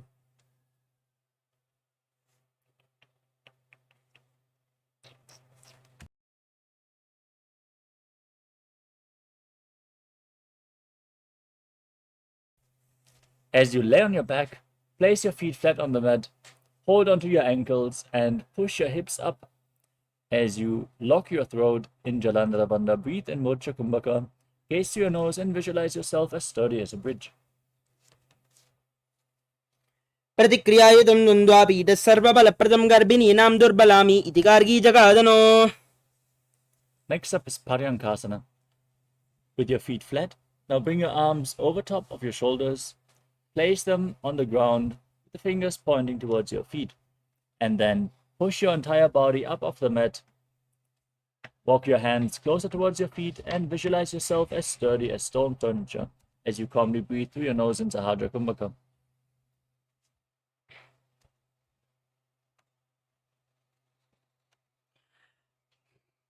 उत्तानशयनं हस्ततलाभ्यां भूमिम् अवष्टभ्यपादतलाभ्यां भूमिं दत्त्वा नाभिप्रदेशम् ऊर्ध्वं कुर्यात् पर्यङ्कासनं भवति. Now lay down on your back. Pull your knees up against your chest. Hold on to the respective shoulders with your hands and rotate your hips in a circular motion as you visualize yourself as a dog playfully rolling around on its back in Shvottanasana. श्रोत्तानवच्छं स्थितिं कृत्वा जानुद्वयं सम्मील्य नाभौ आनीय हस्ताभ्यां कन्दरां बद्ध्वा भामये श्वत्तानं भवति. The next asana is Viparita Karani. Now, as you lay on your back, keep your arms flat and raise your legs up straight. Keep your palms on the mat for support. As you move your legs in a circular motion, visualizing Swamiji in your inner space. अदविपरीतकर्णी मुद्रा भूतले सुश्रौ दत्त्वा. Now stop the movement of your legs. Be stable in Viparita Karani too as you visualize Swamiji. करणी विपरीताख्या सर्वादिव्याधिनाशिनी नित्यम् अभ्यासयुक्तस्य जाठराग्निविवर्धनी. Next up is Langalasana. You can lower your legs down. Then kick your hips up and bring your feet over top of your head, toes touching the ground above you. Now interlock your fingers behind your back. Place your hands on the mat in Parusha Mudra as you visualize yourself as a plow in Langalasana. ग्रीवाकण्ठेन भूमिं विस्तम्भा पादाग्रद्वयं मूर्धमुन्नयेत् नरकासनं भवति. नरकासने स्थित्वा नासिकाप्रदेशेन भूमौ पृष्ठे संस्थाप्य हस्तद्वयं सम्मील्य लम्बीकृत्य ग्रीवाकण्ठेन भूमिं स्पृष्टे लाङ्गलासनं भवति.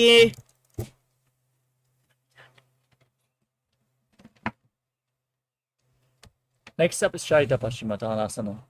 With your feet over top of your head, now hold onto the feet. Keep your arms and legs straight. Engage Jalandhara Bandha and Mula Bandha. Breathe in Murcha Kumbhaka. This is one of the 84 different asanas revealed directly by Paramashiva himself. Visualize Paramashiva. Internally chant Om Nithyananda Paramashivoham.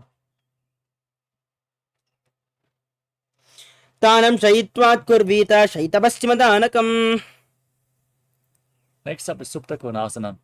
From the same posture, now bring your hips over top of the shoulder level. and open your legs wide. Place the toes on the ground and visualize Swamiji in your inner space in Supta Konasana. परिवृत्ते कोक्षिबाहि त्रिदाहि परिकीर्तकं बद्धकोणं सुप्तकोणं मूर्धकोणमतापि च. Next up is Chakrasana. Now bring your feet back together, hold onto the ankles of your feet, and then roll onto your back, visualizing yourself as a chakra, a wheel in Chakrasana. शवासनस्तद्वौ पादौ कुर्यान्मस्तकतः परौ व्युत्क्रमेण ततः शीघ्रम् एतच्च सर्वस्य साधनम्.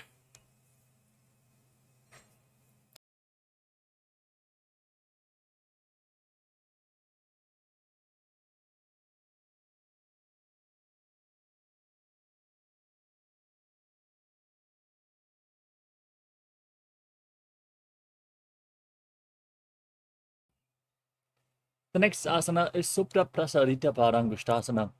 As you lay on your back, raise your legs up vertically and hold on to the big toes in Prana Mudra. Then open your legs wide to the side and visualize Swamiji in your inner space.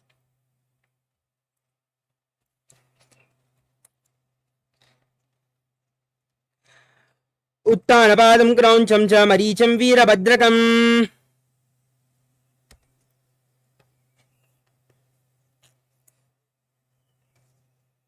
Now join your feet back together above your body. Keep holding on to the big toes.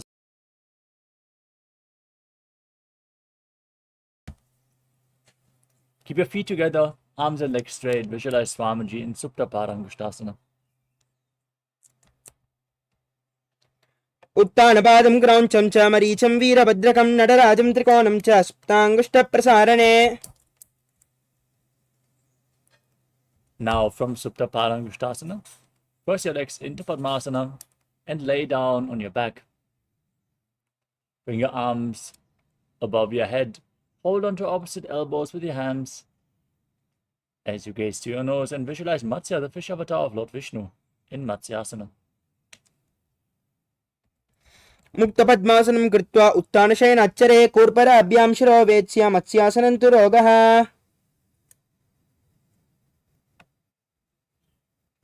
Next up is Parasharamasana. As you lay on your back with your legs in Padmasana, place the backside of the right palm on top of the left. Keep the palms facing up, gaze to your nose, and visualize Lord Rama in your inner space. प्रथमकरे पद्मासन आचे सुदोषो वेबु परिपाचे गोरा अर्जंगाये दो वुबुसो लगिता राशे सोई.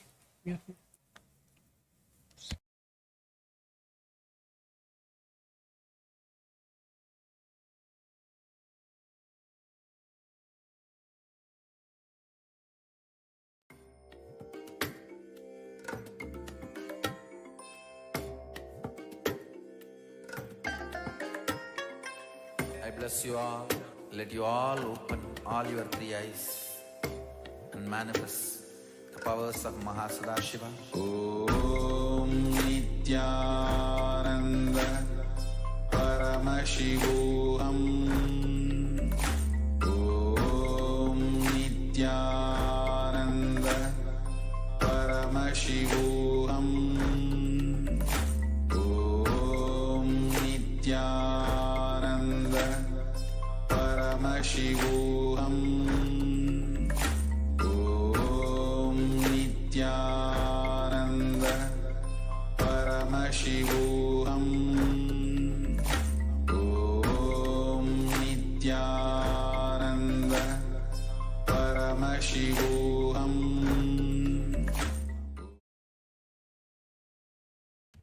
Sorry for the technical glitch. We are back now. I hope we are audible. Let us continue with the next asana of the sequence, which is Sarvangasana. Lay on your back with your legs in Padmasana. As you kick your legs and hips up, support your lower back with your hands. Keep your body sturdy. As you lock your throat in Jalandhara Bandha, gaze to your nose and visualize Swamiji in your inner space in Sarvangasana. अतवक्षेत्र संक्षेपात् सर्वांगासनमुत्तमं यत्कृत्वा योगनिपुनो विद्याभिः पण्डितो यदा. Next up is Vrishchikasana. Now bring one foot to the opposite thigh and pull the opposite knee against your chest. Extend your arms up above your head, hook your fingers forward as you gaze to your third eye and visualize yourself as a scorpion. Pratamashayana Sudo Shishake Shaki Samdi Sudake.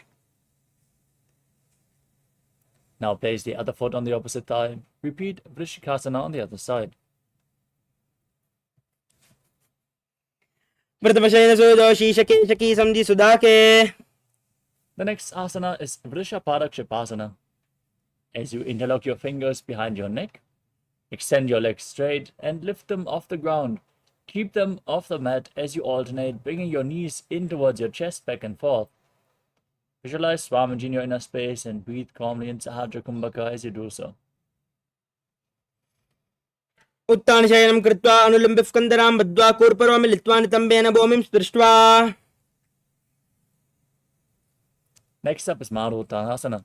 Now keep your arms flat next to your hip and alternate touching your ears with your respective knees as you visualize Swamiji in your inner space.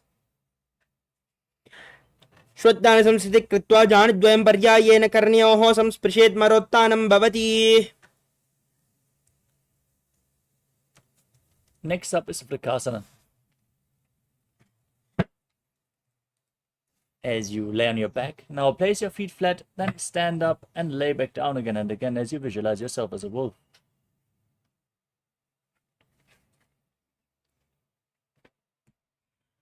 अथ उत्तानशयनं कृत्वा पातलाभ्यां भूमिं धृत्वा उत्तिष्ठेत् वृकासनं भवति. Next up is Lutasana. As you lay on your back, now kick your legs up and roll over again and again. Finally ending in a prone position as you visualize Swamiji. उत्तानशयनं पादौ शिरौ लङ्गौ भूमौ स्थापयित्वा. Now lay down on your stomach. Keep your hands next to the shoulders. And contract your lips. Make a whistling sound like a flute on the inhalation as you visualize yourself as a chariot carrying warriors to a battle for Dharma on your chariot back in Salatasana. निब्जं शयनं कृत्वा नाभिं भूमौ निधाय. Next up is Dehalyulanganasana. As you keep your hands flat on the mat, shoulder width apart, now raise yourself up into a plank position and jump your feet in between the hands back and forth as you visualize yourself go beyond body and mind in Dehalyulanganasana. हस्तद्वयं बद्ध्वा तन्मध्ये चरणद्वयम् उड्डानैव बहिरानैव अतः नये देहल्युल्लङ्घनं भवति. Next up is Jatyasana. As you stand on the mat, lean forward and down, place your hands flat in front of the feet and walk around on the mat on hands and feet as you visualize yourself as a wise 60-year-old elephant. अथ जाट्यासनं वक्ष्ये येन जातिस्मरो भवेत् स्थान् त्रिभुवमौ च गमनम् आगमनं ततः.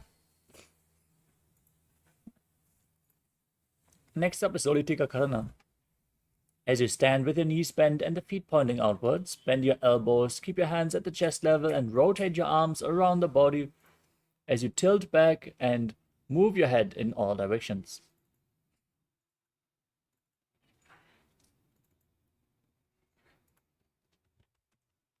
The next asana is Sadapasana. Now, tie your feet with a rope if you have one available. Then stand erect on the mat like a rod.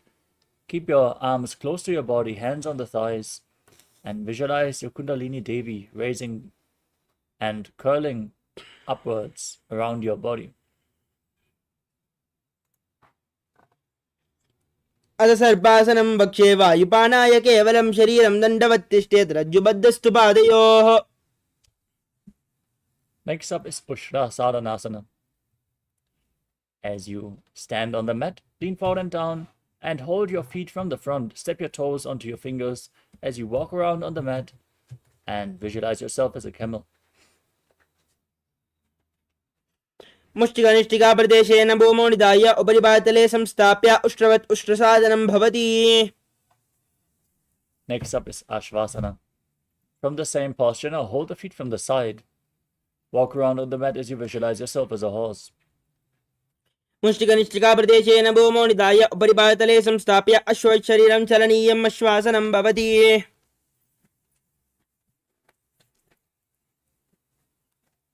Next up is Kapota Nitakasana. Stand with your feet close together, interlock your fingers behind your body, pull your hands down towards your calves as you open up your chest widely, tilt your head back and visualize yourself as a soaring bird diving. पादले भूमौ निधाय पृष्ठभागेन हस्तौ जङ्घापर्यन्तं नीत्वा कपोतनिटकं भवति. Next up is Talapushpa Putam Karana. Now stand with your heels together, toes pointing outwards and the knees bent. Join your hands in Namaskara Mudra and bow down to one side as you open up your palms and raise the respective heel.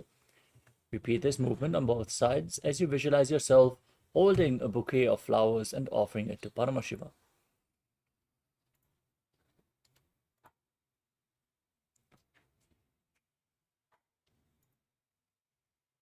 Next up is Khadgasana. As you stand on the mat, visualize yourself as a rhinoceros and gaze to the tip of your nose. Then lay down on your stomach, jump your feet toward the hands and stand back up. Join your hands in Namaskara Mudra, resembling the horn of the rhinoceros. नुजाधर्तमासनं कृत्वा पादलाभ्यो भूमिम् अवष्टभ्य उत्तिष्ठेत् खड्गासनं भवति.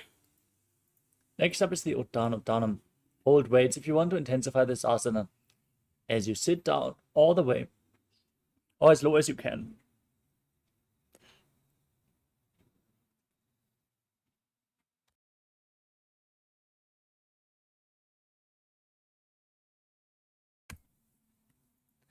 पुनः पुनः उत्थातव्यम् आसितव्यम् इति उत्थानोत्थानं भवति.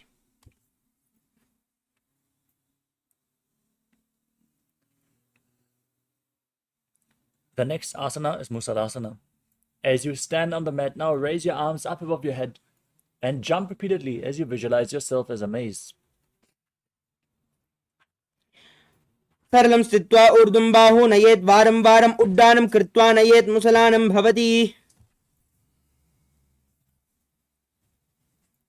Next up is Ucheshakasana. Now hold on to one foot and pull it against your chest.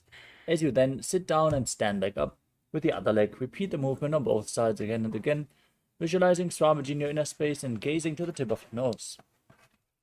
हस्तद्वयेन धृत्वा तिष्ठेत्.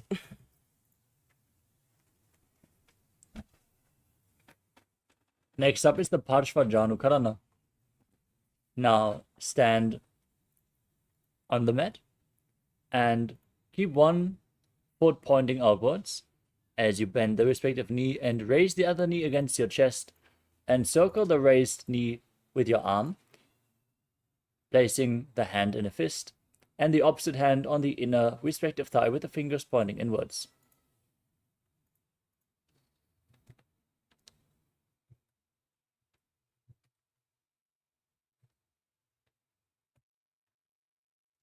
Next up is Tandavasana. You can hold weights if you want to intensify this asana. Now, extend your arms forward and extend one leg as you visualize yourself fiercely dancing as Lord Shiva. Sit down and stand back up.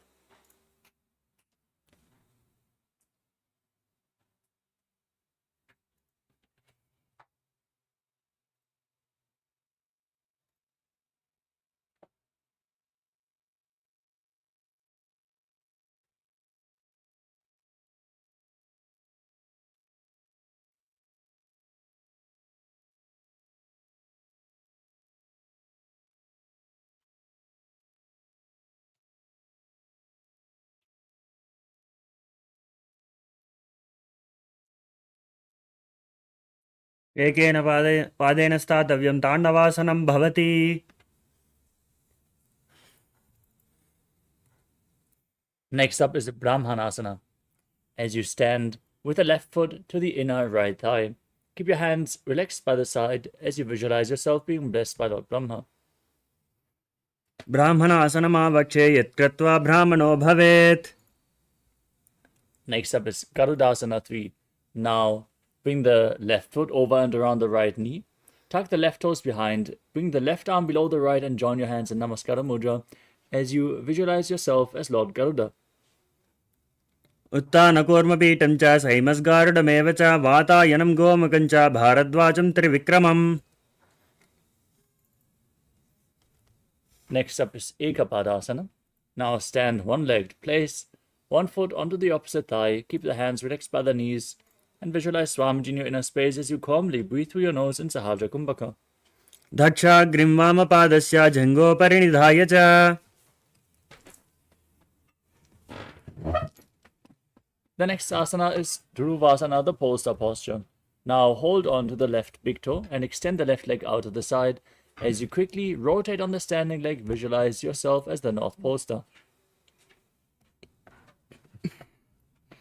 एकेन हस्तेन दण्डरूपस्य एकस्य पादस्याग्रं धृत्वा Next up is Trivikramasana. Now raise the left leg behind your neck and perform the 3 steps of Lord Vishnu. As you stand up, then sit down and stand back up. You can hold on to a solid object for balance. You can't bring the leg behind your neck. You can bring it towards your chest. ग्रीवायां पादं संस्थाप्य Now repeat Parshvajanukarana on the other side. Pull the other knee against your chest. Keep the hand in a fist, the other fingers pointing inwards.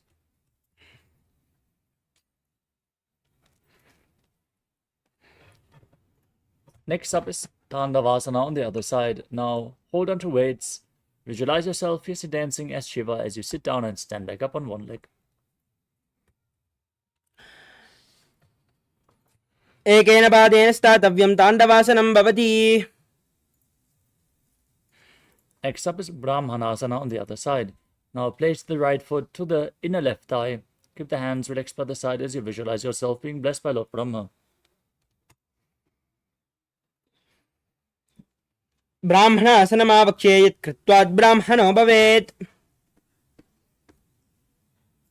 Now repeat Garudasana 3. Intertwine your arms and legs. Keep your hands in Namaskara Mudra and visualize yourself as Lord Garuda. उत्तानकूर्मपीठं च संहस्गारुडमेव च वातायनं गोमुखं च भारद्वाजं त्रिविक्रमम् Now repeat Ekapadasana. Place the right foot on the left thigh. Keep your hands by the sides and visualize Swamiji. दक्षाग्रं वामपादस्य जङ्घोपरिनिधाय च Next up is Dhruvasana, the poster posture on the other side.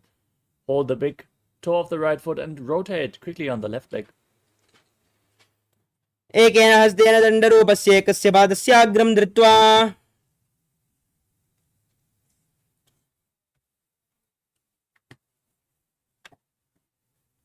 Next up is Trivikramasana on the other side. Now bring the other leg behind your neck. Sit down all the way and stand back up as you visualize Lord Vishnu. ग्रीवायां पादं संस्थाप्य Now stand on the mat with the heels together, toes pointing slightly outwards, arms extended away from the body just a bit, with your fingers pointing one by one in Samanaka Karana. Recover from this intense sequence of asanas as you get ready for the final 100 asanas of this sequence.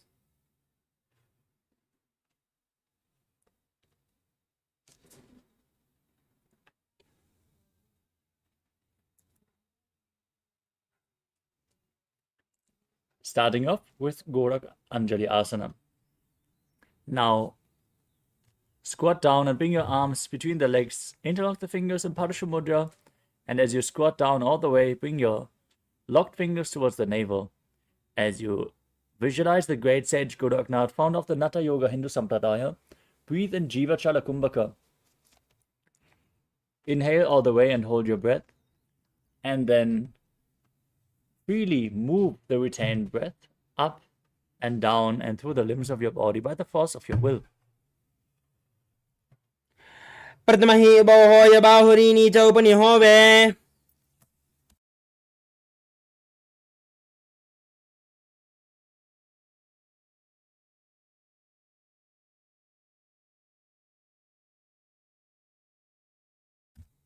Next up is Kanchi Asana. As you insert your hands between the thighs and calves and wrap them around, interlock them behind your butt as you visualize Swamiji in your inner space. ऊर्मध्याधस्थो निवेश्य नितम्बं धृत्वा पादतलाभ्यां भूमिम् अवष्टभ्य तिष्ठेत् काञ्चासनं भवति.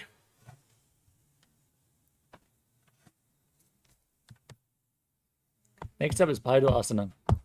Now, squat down all the way and keep your heels close to the perineum as you interlock your fingers behind your back and gaze to your navel, visualizing Bhagavan Kaala Bhairava, the Lord of Time. दो बगा की ताल की माहिली का और मिलावे पना पानी होकर मरु में से. Next up is Varahasana. As you squat down all the way with your feet flat, bring your hands behind your back, behind your neck with the fingers pointing downward in Anjali Mudra. Now keep your elbows close to your head, your upper back straight as you gaze to your nose and visualize yourself as Varaha, the boar avatar of Lord Vishnu. पगदली की माहिली का और मिलावे पना पानी होकर बेसे. Next up is Plipitasana. As you keep your heels touching and the toes apart, hold onto the big toes in Prana Mudra and raise up to the same level as your knees with your hips. Visualize Swamiji in your inner space in Plipitasana. अत उद्दान आसनानि पार्श्विद्वय सम्मिल्य स्थित्वा नितम्बं जानप्रदेश आनीये तिष्ठेत् प्रपीडासनं भवति. Next up is Bakasana. Now place your hands flat on the ground, shoulder width apart, and bring your knees onto your arms close to your armpits. Lean forward and down, find balance. Lift your feet off the mat as you visualize yourself as a crow. Dominic, go back.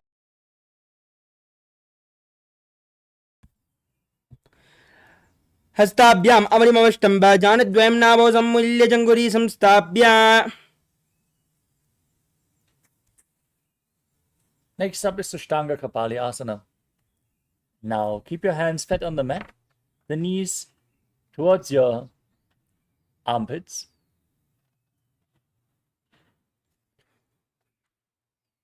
As you place your head on the mat and then raise your legs up. Cross your legs into Padmasana and gaze to the tip of your nose as you visualize Swamiji in your inner space. आसन की गुण मन कपाल आचो होई. Now, gently lower your legs down, come to a kneeling posture. Keep your heels outside the hips and sit on the ground as your toes touch behind. Place your hands on the thighs, gaze to your nose, and visualize you're sitting in the secret seat with Paramashiva and Guru in Guptasana. जानोरु अरन्तरे पादो कृत्वा पादो च गोपयेत् पादो परिच संस्थाप्य गूढं गुप्तासनं विदुः. Next up is Vrikshasana 2. Now place your hands on the ground, fingers wide, and lift your body up straight into a handstand. This asana should be practiced to purify the 7 chakras. You can lean against a wall or ask a partner to assist you in the performance of this asana as you visualize yourself as a tree with deep roots growing into the ground. सप्तचक्रक्षालनाय vrikshasana विशेषकान्. Maintain the handstand posture. Gaze up towards your third eye. Visualize Tejas energy flowing to your third eye in Shivo Asana. दो पगजोई माही गुल्प मिलाए उबौ हो ये दो हाथ संपू बखरे.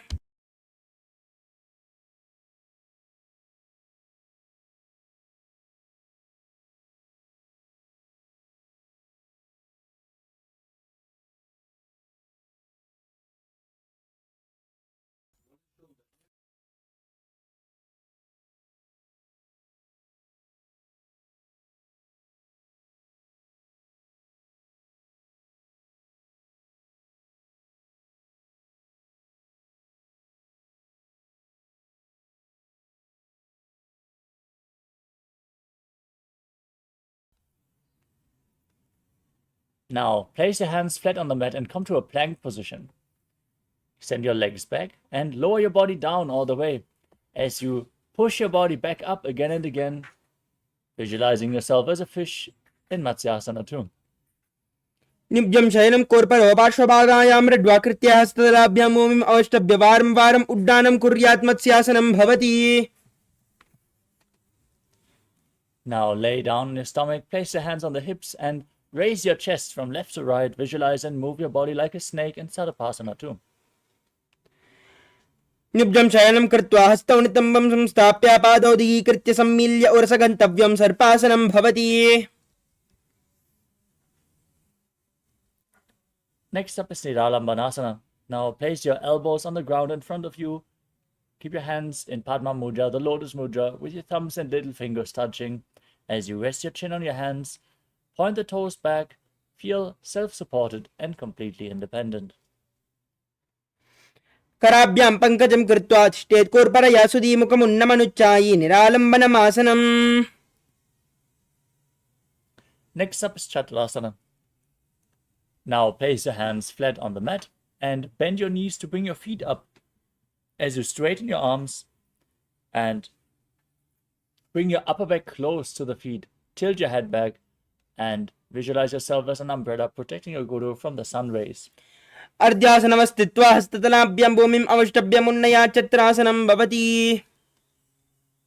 Next up is Vajrasana.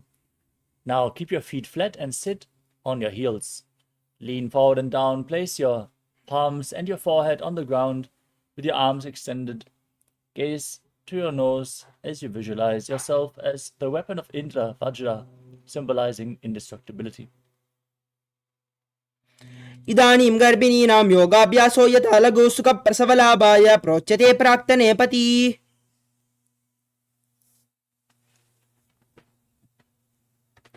Now place your hands flat on the mat and raise your hips up high into Gajasana as you then alternate striking the ground with your hands, experiencing yourself as powerful as a ram in Meshasana.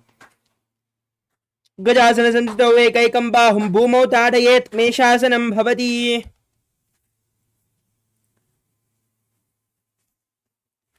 The next asana is Ajjasana from Gajasana position. Now raise your legs up and then slowly lower your face towards the ground as you feel unborn, existing for all eternity.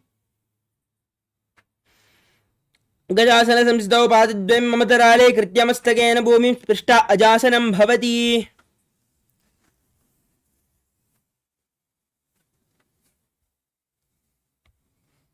The next asana is Sthanantarasana.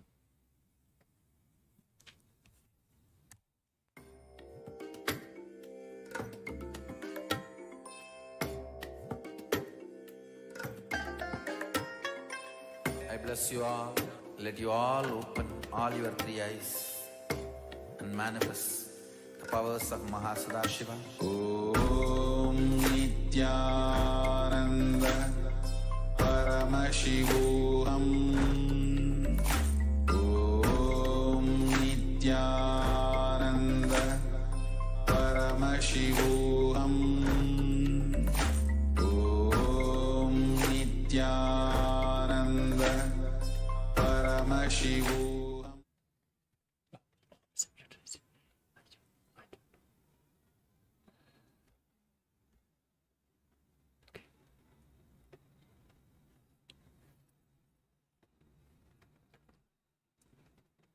Sorry for the technical glitch.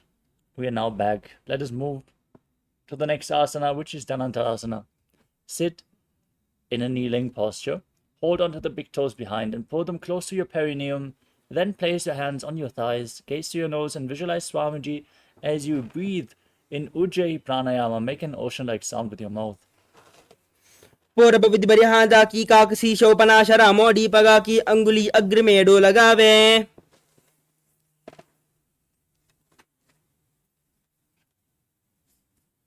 Now, we move on to the Angamotanam. Interlock your fingers in front and move your arms left, right, up, down in all directions. Give massage to various different joints and muscles of your body as you then repeat the movement behind your back as well in the Angamotanam. हस्तयोर अंगुलिर्बद्ध्वा हस्तयोर मध्यात् सर्वम् अमंगम निक्षिप्य तिष्ठेत् अंगमोत्तनम्.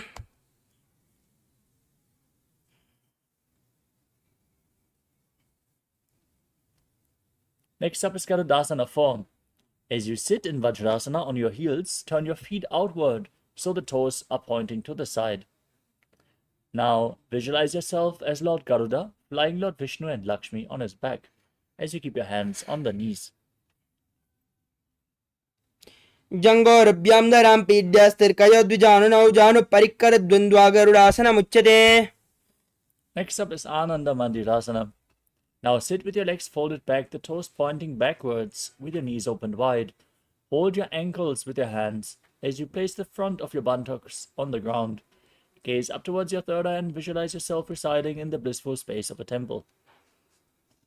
अथ पक्षे वीरनाथ आनन्दमन्दिरासनं यत्कृत्वा अमरो धीरो भवत्येवेह साधकः. Next up is Mandukasana 2. As you sit, with your knees open wide, the feet overlapping on top of your ankles, place your hands underneath the knees and gaze to your nose as you visualize yourself as a frog. Press your frog tongue up against the palate of your mouth in Manduki Mudra and engage Uddiyana Bandha and Mula Bandha. पृष्ठं सम्पीड्य गुल्पाभ्यां जान्वङ्गे सबलयाकृतिः हस्तौ पादतले क्षिप्तौ मण्डुकं पाददोषहृत्.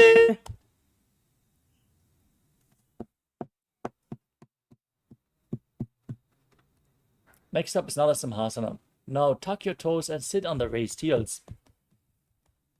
Place your palms on the ground in front of you with the thumbs touching. Gaze to your nose, stick out your tongue and exhale forcefully again and again as you visualize Narasimha, the Lion Man avatar of Lord Vishnu. दो बनापानि होय वेश एडिमीलर गुणा निवेशे स्म शरीर नीका ठहरावे NASA अग्रदृष्टिकोल्याभे. Next up is Pishlakasana. As you sit on raised heels, cover your mouth and nose with your hands cupped over top. Bring your thumbs underneath the teeth and close your mouth as you inhale through the right nostril and exhale through your mouth in Bishlaka Pranayama. Gaze to your nose and visualize yourself as Devi presiding over all your fears. दोम बायांकी एडी जोई गाराफनम वामनपनि होई. Next up is Makarasana. Now keep the soles of the feet together, the top of the feet on the ground, and sit on your heels. Bend your elbows, bring your fingers towards your armpits, and imitate as if a monkey is stretching itself. Gaze to your third eye and visualize yourself as a playful monkey in Makarasana.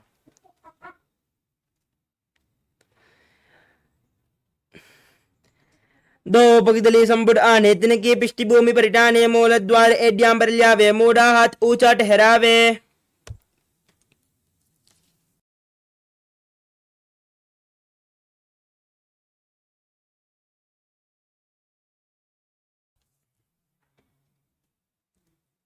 Next up is Vajrasangarasana.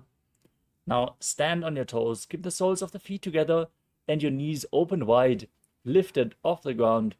As you hold onto opposite elbows behind your back, gaze to your nose and embody diamond leg strength for yourself and your Sangha, your spiritual community in Vajrasangarasana.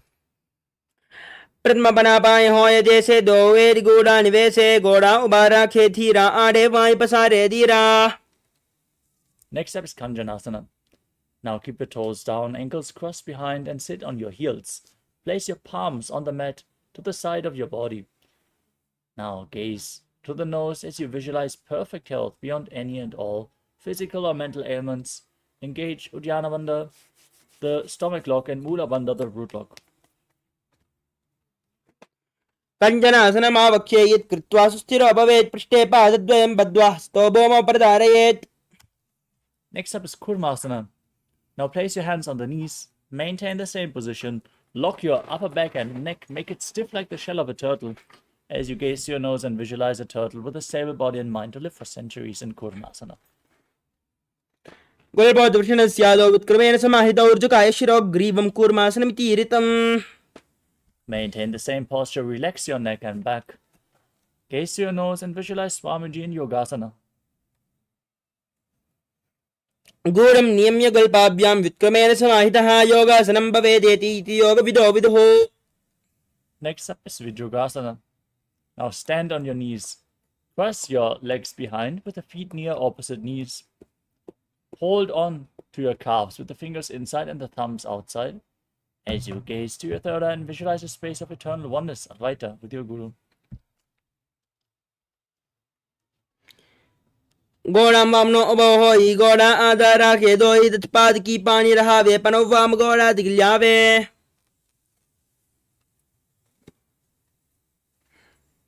Next up is Ustrasana 2. Now keep the top of the feet flat, stand on your knees, hold onto your ankles and lean backward all the way. Push your hips forward and visualize yourself as a camel. मेरुदण्डग्रन्थिदाडय शम्पिपादैषुः पुमान् कपोतोष्ट्रासनाभ्यासं कुर्यान्वितहितासनः. Next up is Jatyasana 2.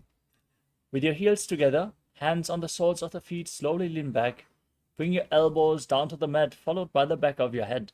Gaze to your nose and experience yourself as a lotus blooming in Jatyasana 2. द्वौ एरी सम्बुड्करे सोले मूलद्वारिधरिधरे. Next up is Viratasana.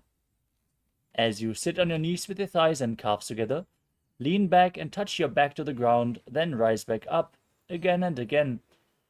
Visualize the healing and liberation of all causal subtle forms of your body as you gaze to your nose in Viratasana. जङ्गाप्ति भूमो निधाय जङ्गोदरयोः ऊर्णि संस्थाप्य पृष्ठिवं संवारं वारं स्पृशेत् विराटासनं भवति.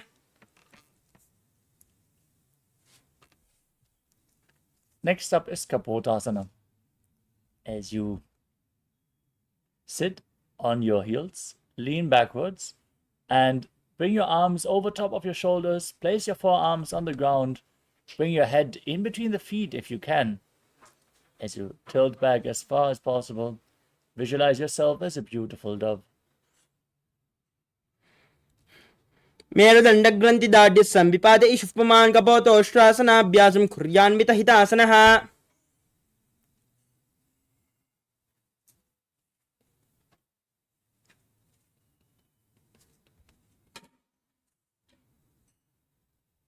Next up is Vadasana.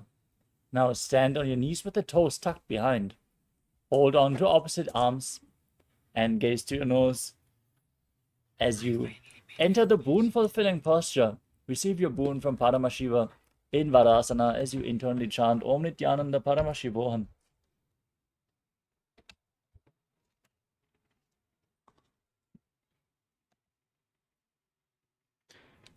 जानुनी भूमौ संस्थाप्य हस्ताभ्यां बाहु परस्परं धृत्वा सरलं तिष्ठेद्वरासनं भवति. Next up is Varahasana 2. As you keep your toes tucked, place your perineum on the raised heels, lean forward and down, bring your forearms to the mat, and rest your head on your hands.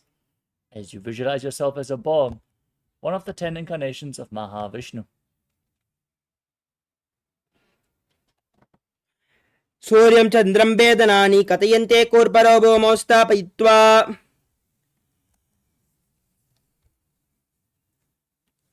Next up is Mundasana. From the kneeling posture, place your forearms on the ground, shoulder width apart. Interlock your fingers, place your head on the mat, supported with your hands, and then kick your legs up into a headstand. You can lean against a wall, ask a partner to aid you. From this asana, gaze to your nose, lock the Mula Bandha, breathe calmly through your nose in Sahadra Kumbhaka, and visualize yourself as a lob tree in Mundasana. अधो मुण्डासनं वक्ष्ये सर्वेषां प्राणिनां सुखम् ऊर्ध्वमार्गे पदे दत्त्वा धारयन्मारुतं सिद्धिः.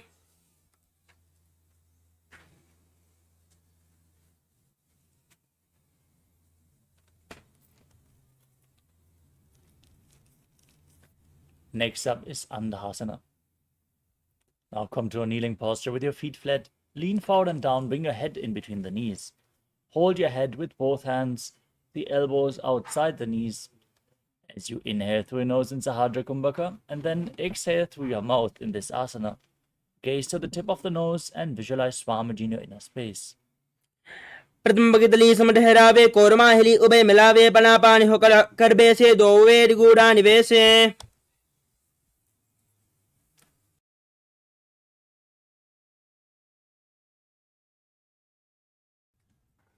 Next up is Viparita Sharabhasana. As you lay down on your stomach, hold on to weights if you want to intensify this asana, and extend your arms up above your head, then lifting your arms, upper body, and legs off the ground completely, visualizing yourself as a locust. शलभासन भेदाश्च नतभेरुण्ड नामके गन्धभेरुण्ड शैते शीर्षदण्डासनं ददा. Next up is Kapalasana. Now keep your hands next to the hips and place your forehead on the ground. As you then raise your legs up off the mat, visualize yourself as a skull representing the mind with purified thoughts and the strong will to attain enlightenment in Kapalasana, the skull posture. कपालं भूमौ निधाय ऊर्ध्वं पादौ नयेत् कपालासनं भवति.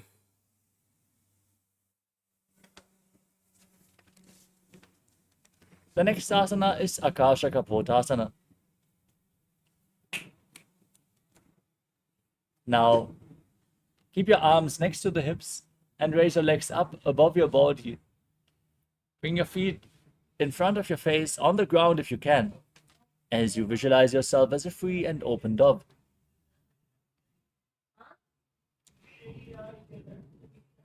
उष्ट्रासने स्थित्वा चरणौ भूमेरुत्थाप्य मस्तकोपरि नीत्वा पृष्ठपादेशेन भूमौ स्थापयेत् आकाशकपोतं भवति.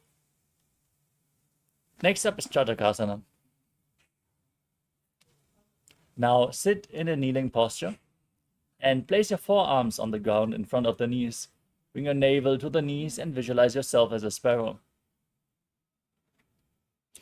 कोर्परापर्यन्तौ हस्तौ दरामविष्टभ्यजानुनी नाभो संकुच्य तिष्ठेतं चरकासनं भवति. Next up is Vrishikasana too. From this posture with your forearms on the ground, now raise your hips and legs up, kicking your legs above the body. Try to touch your head with your feet as you bend your back. Balance on your arms as you visualize yourself as a scorpion in Vrishikasana too. यश्चैव पुच्छः प्रतिमाङ्घ्रिपार्श्वे धृत्वा सुशीर्षे च मुखं विदार्य कौ. Next up is Vrishasana, the bull posture. Now, place your perineum on the right heel as you keep the left foot outside the hip. Place your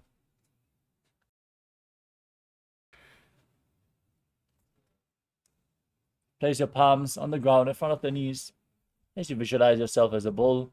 Forcefully inhale through your nose in Antaranga Kukumbhaka and then hold the breath for a short while before you slowly exhale again through the nose. याम्यगुल्पे पादमूले वामभागे पतेतरम्. Next up is Lolasana. As you keep your hands flat on the ground, fingers spread for support, lift your entire body off the mat, cross the toes of the left foot over the right as you visualize Swamiji in your inner space. लोलासनं सदा कुर्यात् वायुलोलापघातनात्. Now place your perineum onto the left heel. Keep the right foot outside the hip. Keep your hands in front. Visualize yourself as a bull. In Vrishasana on the other side. याम्यगुल्पे पादमूले वामभागे पतेतरम्. Next up is Balagunasana. Now tuck the left toes and sit on the raised left heel as you place the right foot flat. Keep your hands on the respective knees and visualize Balagunahai. आसन गौगण जल विकार जाई. Next up is Grahasana. As you stand up, bring your arms in between the legs and thighs and hold onto your ankles from the outside as you squat down all the way. Visualize yourself as the entire planet as you do so.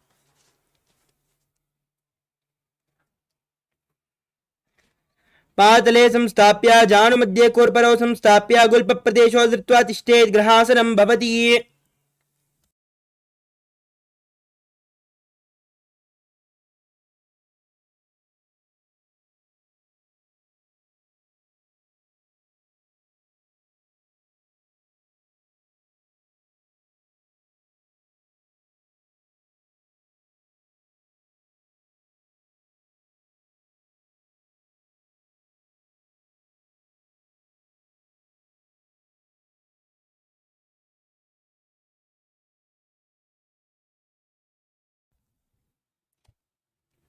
Now repeat Balagunasana on the other side.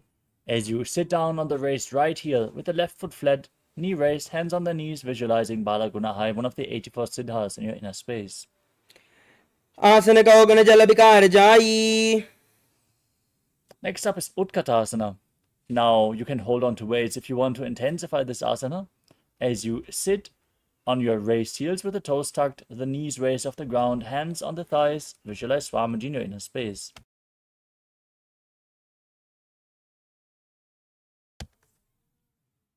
युजोस्फिजोस्ति यत ऊर्ध्वजानु यत्रासने. Next up is Vajrasangarasana 2. Now, bring the soles of the feet together and keep your knees open wide off the ground as you hold on to opposite elbows behind your back. Visualize Swamiji in your inner space in Vajrasangarasana 2. प्रथमपनापानिहोय जैसे दोवेरि गूढ़ा निवेशे गोड़ा उबाराख्ये थिया आड़े Y पसारे दीरा. Next up is Anilasana. Now place your palms on the ground and step your heels onto your hands. Squat down all the way and keep your arms straight as you gaze to your nose and visualize you are able to consume and live off of air alone. दो हाथ भूमि पर डाने कहुनी जारी नाभि लग आने. The next asana is Padukasana. Now, lean forward and down, place the back side of your hands on the mat and step your feet onto your hands, wrapping your hands around the feet like shoes. As you walk around on the mat, visualize you're wearing padukas walking across India. हस्ततलयोः पादतले कृत्वा तिष्ठेत् गच्छेत् पादुकासनं भवति. Next up is Kukutodhanasana. As you keep your palms on the ground, kick your legs up and let them fall back down again and again, visualizing yourself as a rooster. Don't forget to breathe in Antarangaka Kumbhaka. हस्ततले भूमौ कृत्वा पादतले च ऊर्ध्वं मुण्डानं कृत्वा भूमौ पतेत् इत्थं पुनः पुनः कुर्यात् कुक्कुटोड्डानं भवति. Next up is the Viparita Nrityasana. Keep your hands flat on the mat and kick your legs up and move around on two hands, dancing as you feel yourself become free from all inhibitions.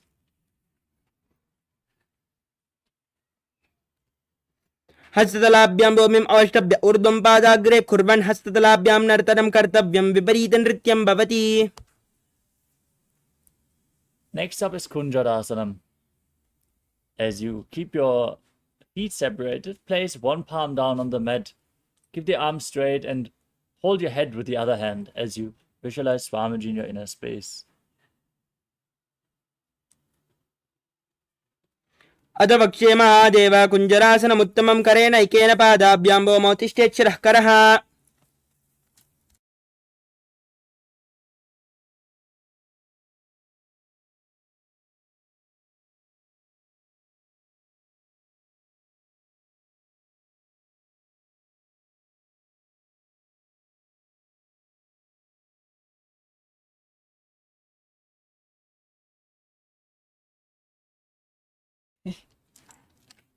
Now, exchange the position of your hands. Repeat Kunjarasana on the other side.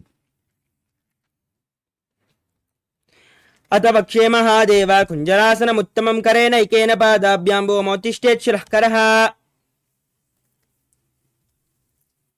Next up is Kadambasana. Squat down all the way. Hold onto your ankles with your hands.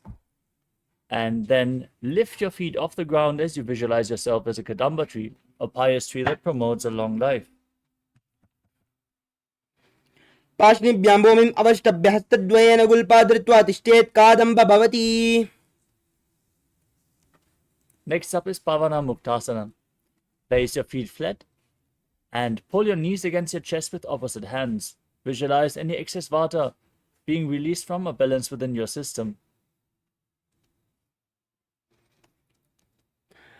द्वयोस्तु पादयोः पानं लात्वा स्वस्वनितम्बके जानुनि वक्षसि सा दुर्बभ्रती करबन्धने.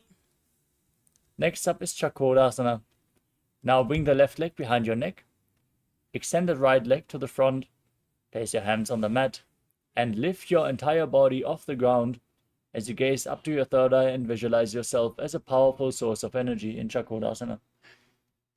पूर्वतानं चतुष्पादं पीतं वज्रासनं तथा चकोरक्रौञ्च शलभभुजङ्गम् अपि विस्तृकम्.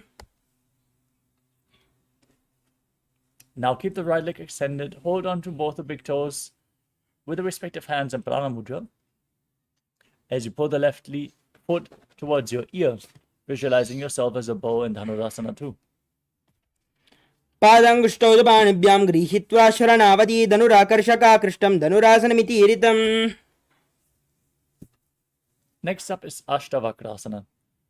Now bring the left leg over top of the left shoulder and hook the right foot over top of the left foot.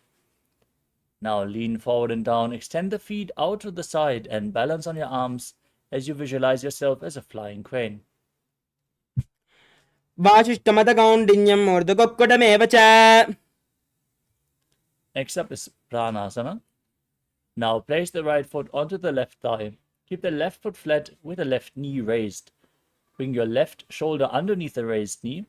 Press the right knee to the mat and gaze up to your third eye as you visualize you are immortal and able to exist solely from prana. एतत् प्रभेदं वक्ष्यामि करोति यस्य च अमरः एकपादमुरो बद्ध्वा स्कन्देऽन्यपादरक्षणम्. Next up is Paramashivoham. Now bring the right foot to the left hip and step the left leg over top of the right knee. Twist your right elbow outside the raised knee, bring your arm below the knee, and then hold on to the fingers behind your back. As you twist your spine, gaze up to your third eye and visualize the great sage and yogi Nithyananda, the master of Hatha Yoga.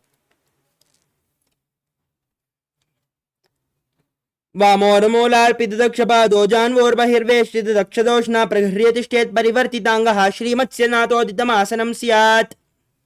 Now repeat Chakorasana on the other side. Now bring the other leg behind your neck. As you straighten the opposite foot forward, place your hands on the mat and then lift your body upwards. Gaze up towards your third eye. Visualize yourself as a powerful source of energy.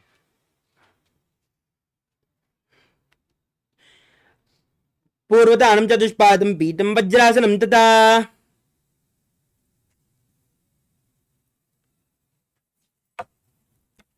Now keep the leg extended, hold onto the big toes in Prana Mudra. Visualize yourself as a bow in Dhanurasana too.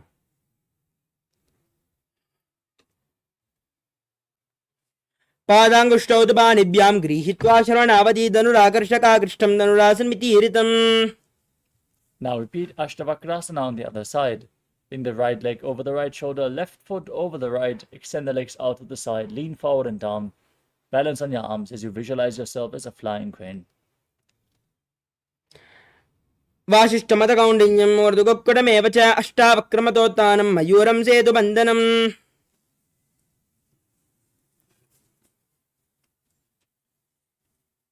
Next up is Pranasana on the other side.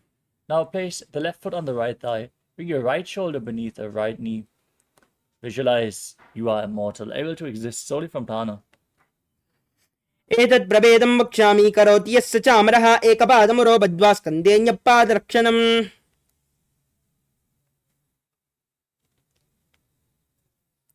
Next up is Paramashanta on the other side. Now bring the left heel outside the right hip.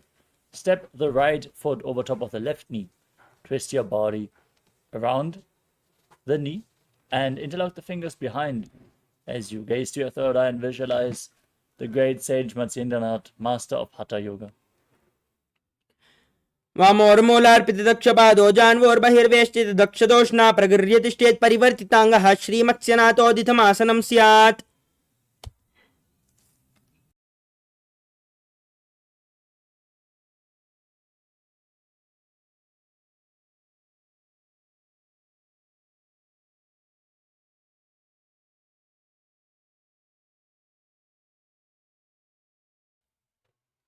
Next up is Ardha Paschimottanasana. Now press your perineum with the left heel as you keep the right leg extended forward. Lean forward and down and hold onto the front foot with both hands, as in Paschimottanasana. As you perform the Jivachala Kumbhaka, inhale all the way, hold your breath and move it up and down within your body by the force of your will, visualizing Swamiji in Ardha Paschimottanasana. एकं पादं प्रसार्य एकं पादस्य पार्श्विनाश्विनी. Next up is Groundshasana. Now bring the left foot outside the hip, hold on to the right foot and raise it up in front of your face as you visualize yourself as a crane. वासिष्ठमतकौण्डिन्यम् ऊर्ध्वकुक्कुटमेव च अष्टावक्रमतोत्थानं मयूरं सेतुबन्धनम्. Now extend the other leg forward. Press your perineum with the opposite heel. Repeat Ardha Paschimottanasana on the other side. एकं पादं प्रसार्य एकं पादस्य पार्श्विनाश्विनी.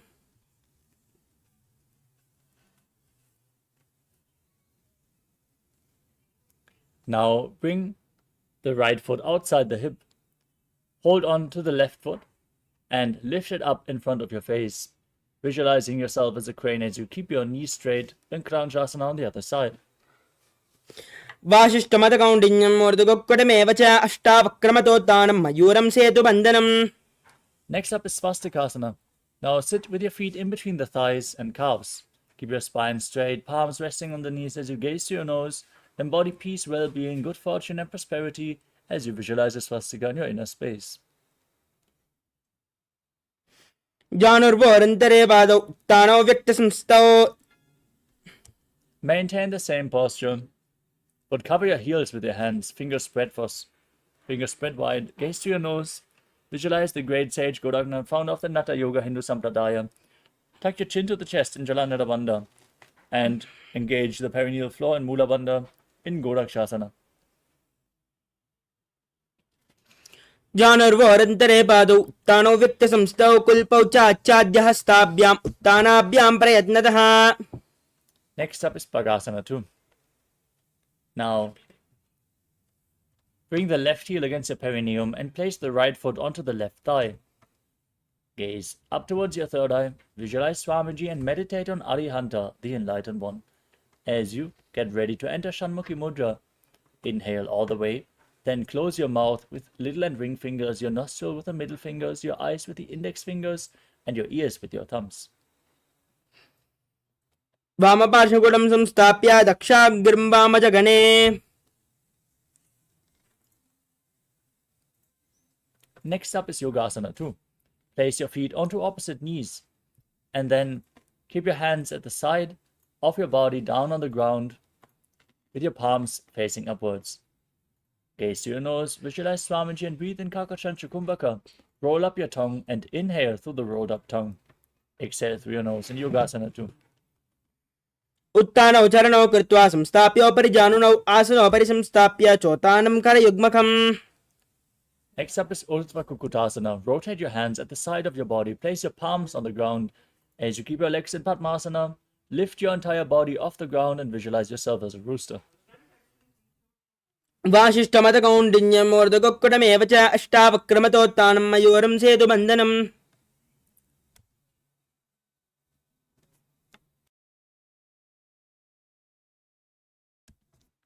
Next up is Siddhaharatali Asana. As you sit in Padmasana, bring your arms between the legs. Place your palms flat on the ground. Stay seated on the mat. Don't lift your body up. Gaze to your nose and visualize Swamiji in your inner space.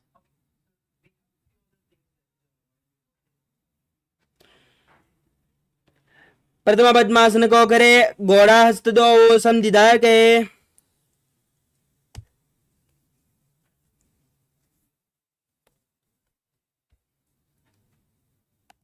Next up is Hamsasana. With your hands flat on the mat now, push your entire body off the ground with your legs in Padmasana. Gaze to your nose and visualize yourself as an elegant swan. Breathe in Kakachancha Kumbhaka in Hamsasana. Kukkutasana स्थित्वा स्कन्दपर्यन्तम् ऊर्ध्वं नीत्वा तिष्ठेत् हंसासनं भवति. Next up is Karmukasana. As you sit in Padmasana, bring your arms between the legs and push your hands behind your body, interlocking the fingers in Parasha Mudra, placing them on the mat behind you. As you bring your forehead to the mat, visualize yourself as Lord Shiva's bow. प्रथम पद्मासन को करे घोड़ा संधिमाहि करिधरे. Next up is Kurmasana 2. As you sit in Padmasana, bring your arms between the legs and bend the elbows, hold onto your shoulders, and visualize yourself as a turtle with a stable body and mind to live for hundreds of years. वामी जंगपर दक्षिण पाव दहिनी जंगपर भामिल्यावय. Now tuck your chin to the chest, gaze to your nose as you lock your chin to the chest in Jalandhara Bandha and rejoice knowing you're sitting in Shiva's secret knot posture, Granthi Bedasana.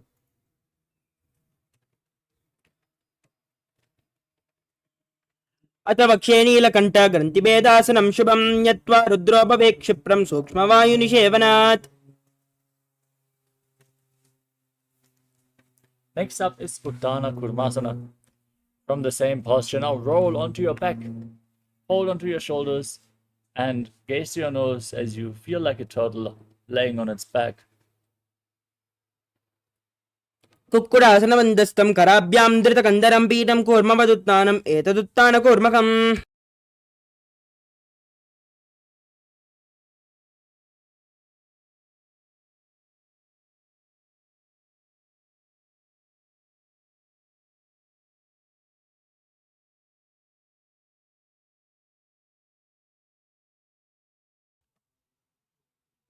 The next asana is Pangu Kukkutasana. As you sit in Padmasana, bring your hands in between the legs, place one palm on the mat and hold its wrist with the other hand. Then lift your entire body up, balancing on one arm as you visualize yourself as a rooster. कुक्कुटासनवच्चित्वा एकेन हस्तेन अन्यस्यां मणिबन्धं धृत्वा. Now repeat Pangu Kukkutasana on the other side. Place the other hand on the mat. Lift your body up and visualize yourself as a rooster. कुक्कुटासनवच्चित्वा एकेन हस्तेन अन्यस्यां मणिबन्धं धृत्वा. Next up is Gridasana. Sit in Padmasana and place your elbows on your toes. Interlock your fingers in Parashur Mudra, rest your chin on your fingers and press your thumbs against your throat as you visualize you have gone beyond all greed and covetous.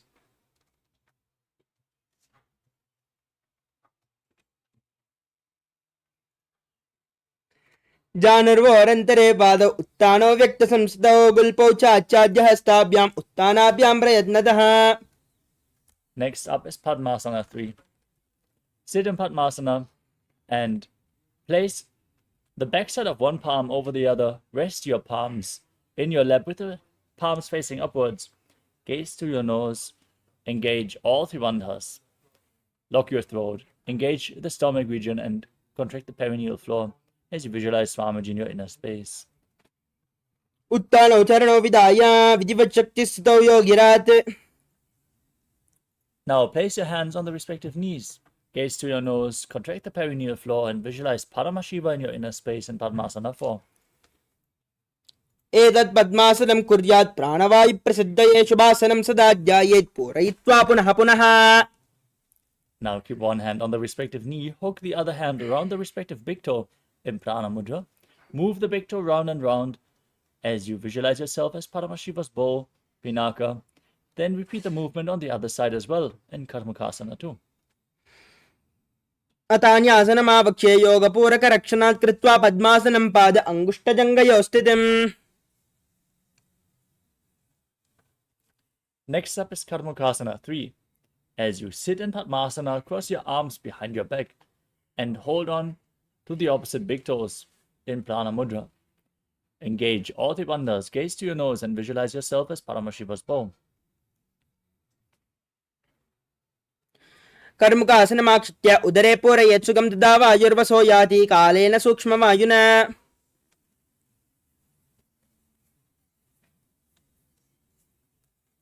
Next up is Dridhasana. Maintain the same posture but raise your chest, gaze up, and visualize that you are the action of Paramashiva's third eye destroying anything you come across. ओरभ्यामुपरिस्थाप्य पादयुग्मं प्रयत्नतः दक्षिणं सव्यदेशे च सव्यं दक्षिणदेशके. Now, with your legs in Padmasana, the arms crossed behind your back, lay on your back. Hold on to the big toes if you can, as you gaze to your nose and visualize yourself as a snake, breathing calmly through your nose in Nagarasana.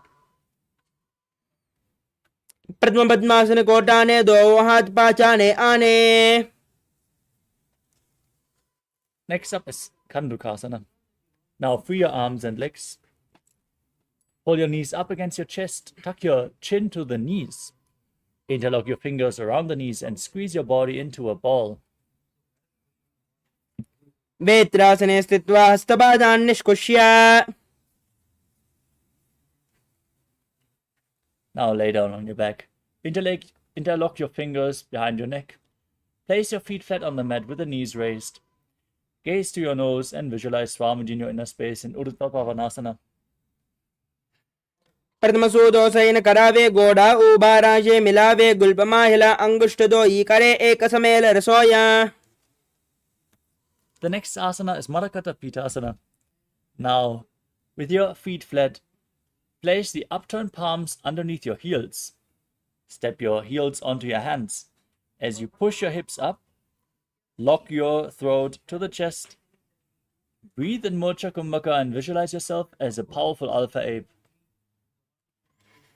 उत्तानचयनं पातले उत्तानहस्तयोः स्थापयेत् पृष्ठभागमूत्रमय्येत् मर्कटपीठं भवति. Next up is Uttana Shikipitakasana. As you lay on your back, raise your hips and place your hands at the lower back for support. Your elbows should bear the weight of your body. As you straighten your legs, point the toes and gaze to the tip of your nose, visualizing Swamiji in your inner space.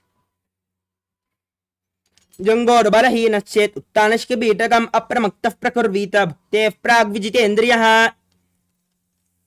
Now raise your legs and hips up. Place your arms flat on the mat for support. As you visualize yourself blissfully traversing through Narakaloka unscathed in Narakasana. ग्रीवागण्डेन भूमिं विस्तम्भ पादाग्रद्वयम् ऊर्ध्वमुन्नयेत् नरकासनं भवति. Now place your hands at the lower back. Straighten your legs and slowly lower and angle them as you keep your core engaged. Visualize yourself as a boat crossing the ocean of samsara in Tiryannaukasana. नौकावत् स्थित्वा ऊर्ध्वं पादाग्रद्वयम् आम्नयेत् तिर्यन्नौकासनं भवति. Bring your arms back to the ground. Straighten your legs. Be stable like a flagpole as you visualize yourself as the Kailasa flag, respected across all nations in Dvajasana. तिर्यन्नौकावत् ग्रीवापृष्ठकोर्परैः भूमिम् अवष्टभ्यमस्तकलाक्षेण पादाग्रद्वयम् ऊर्ध्वनयेद्ध्वजासनं भवति. Now lower your body down. Lay on your back. Keep your hands next to your hips. In this final asana of the sequence, Nithyananda, completely relaxed from any external or internal movements. Form the Shakti Chalan Mudra. Forcefully pull the Kundalini Shakti up along your spine from the Muladhara to the Sahasrara Chakra. Visualize your body is dead. And Swamiji, the Supreme Pontiff of Hinduism, is liberating you. Internally chant the Mahavakya, Om Nithyananda Paramashivoham. उत्तानं शववद्भूमौ शयनं तुषवासनं शवासनं श्रमहरं चित्तविश्रान्तिकारकम्.